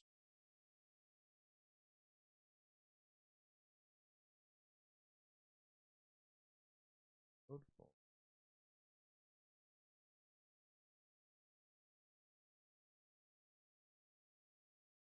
That's the one we wanted.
How did I screw that? I may have screwed that. Totally did. Totally did. Oh well. Can redo it right now. Done. That.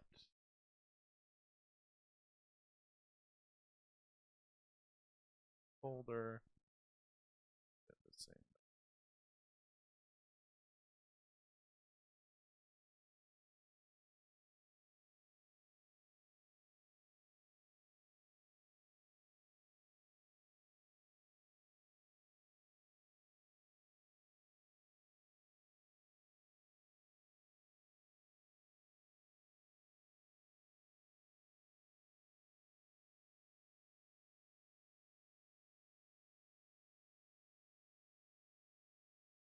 RPG Overlord. I don't think you're picking on anyone either, Kimberly. I haven't seen it. Don't worry about it.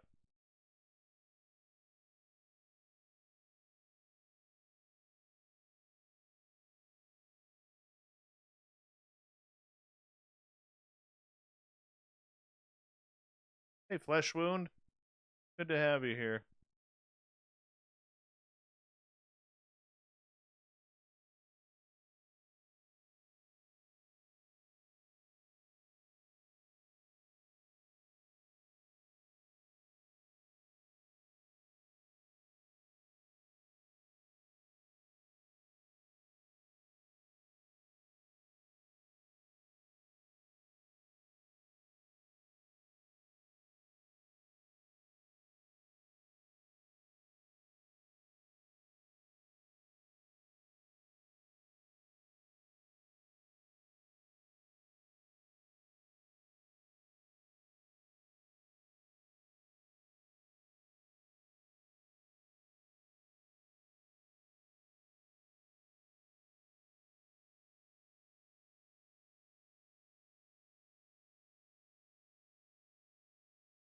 There we go. Now it's moving. Now we're moving.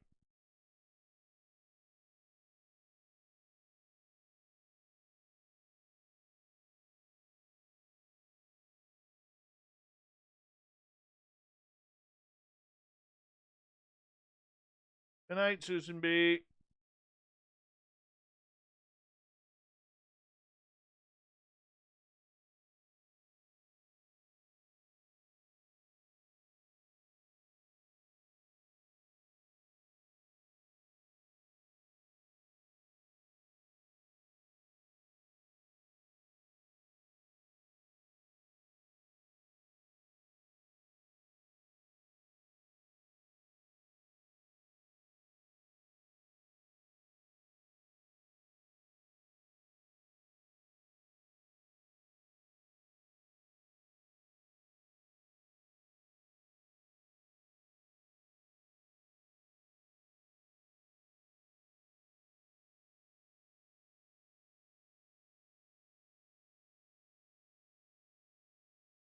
I'm not very stressed out.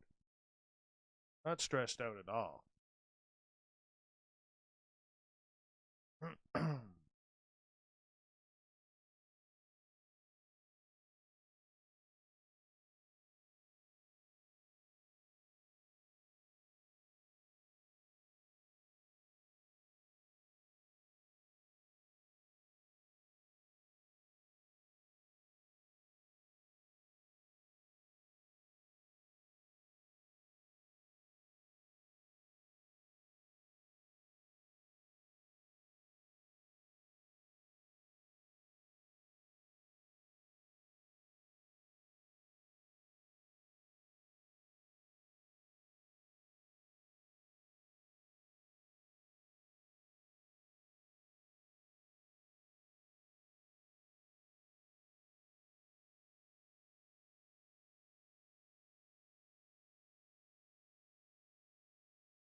No, he's not dying.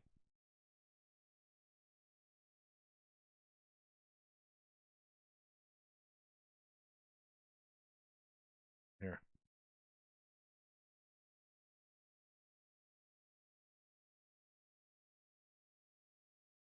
Well, that reset things. Oh, it has nothing to do with breakfast for dinner.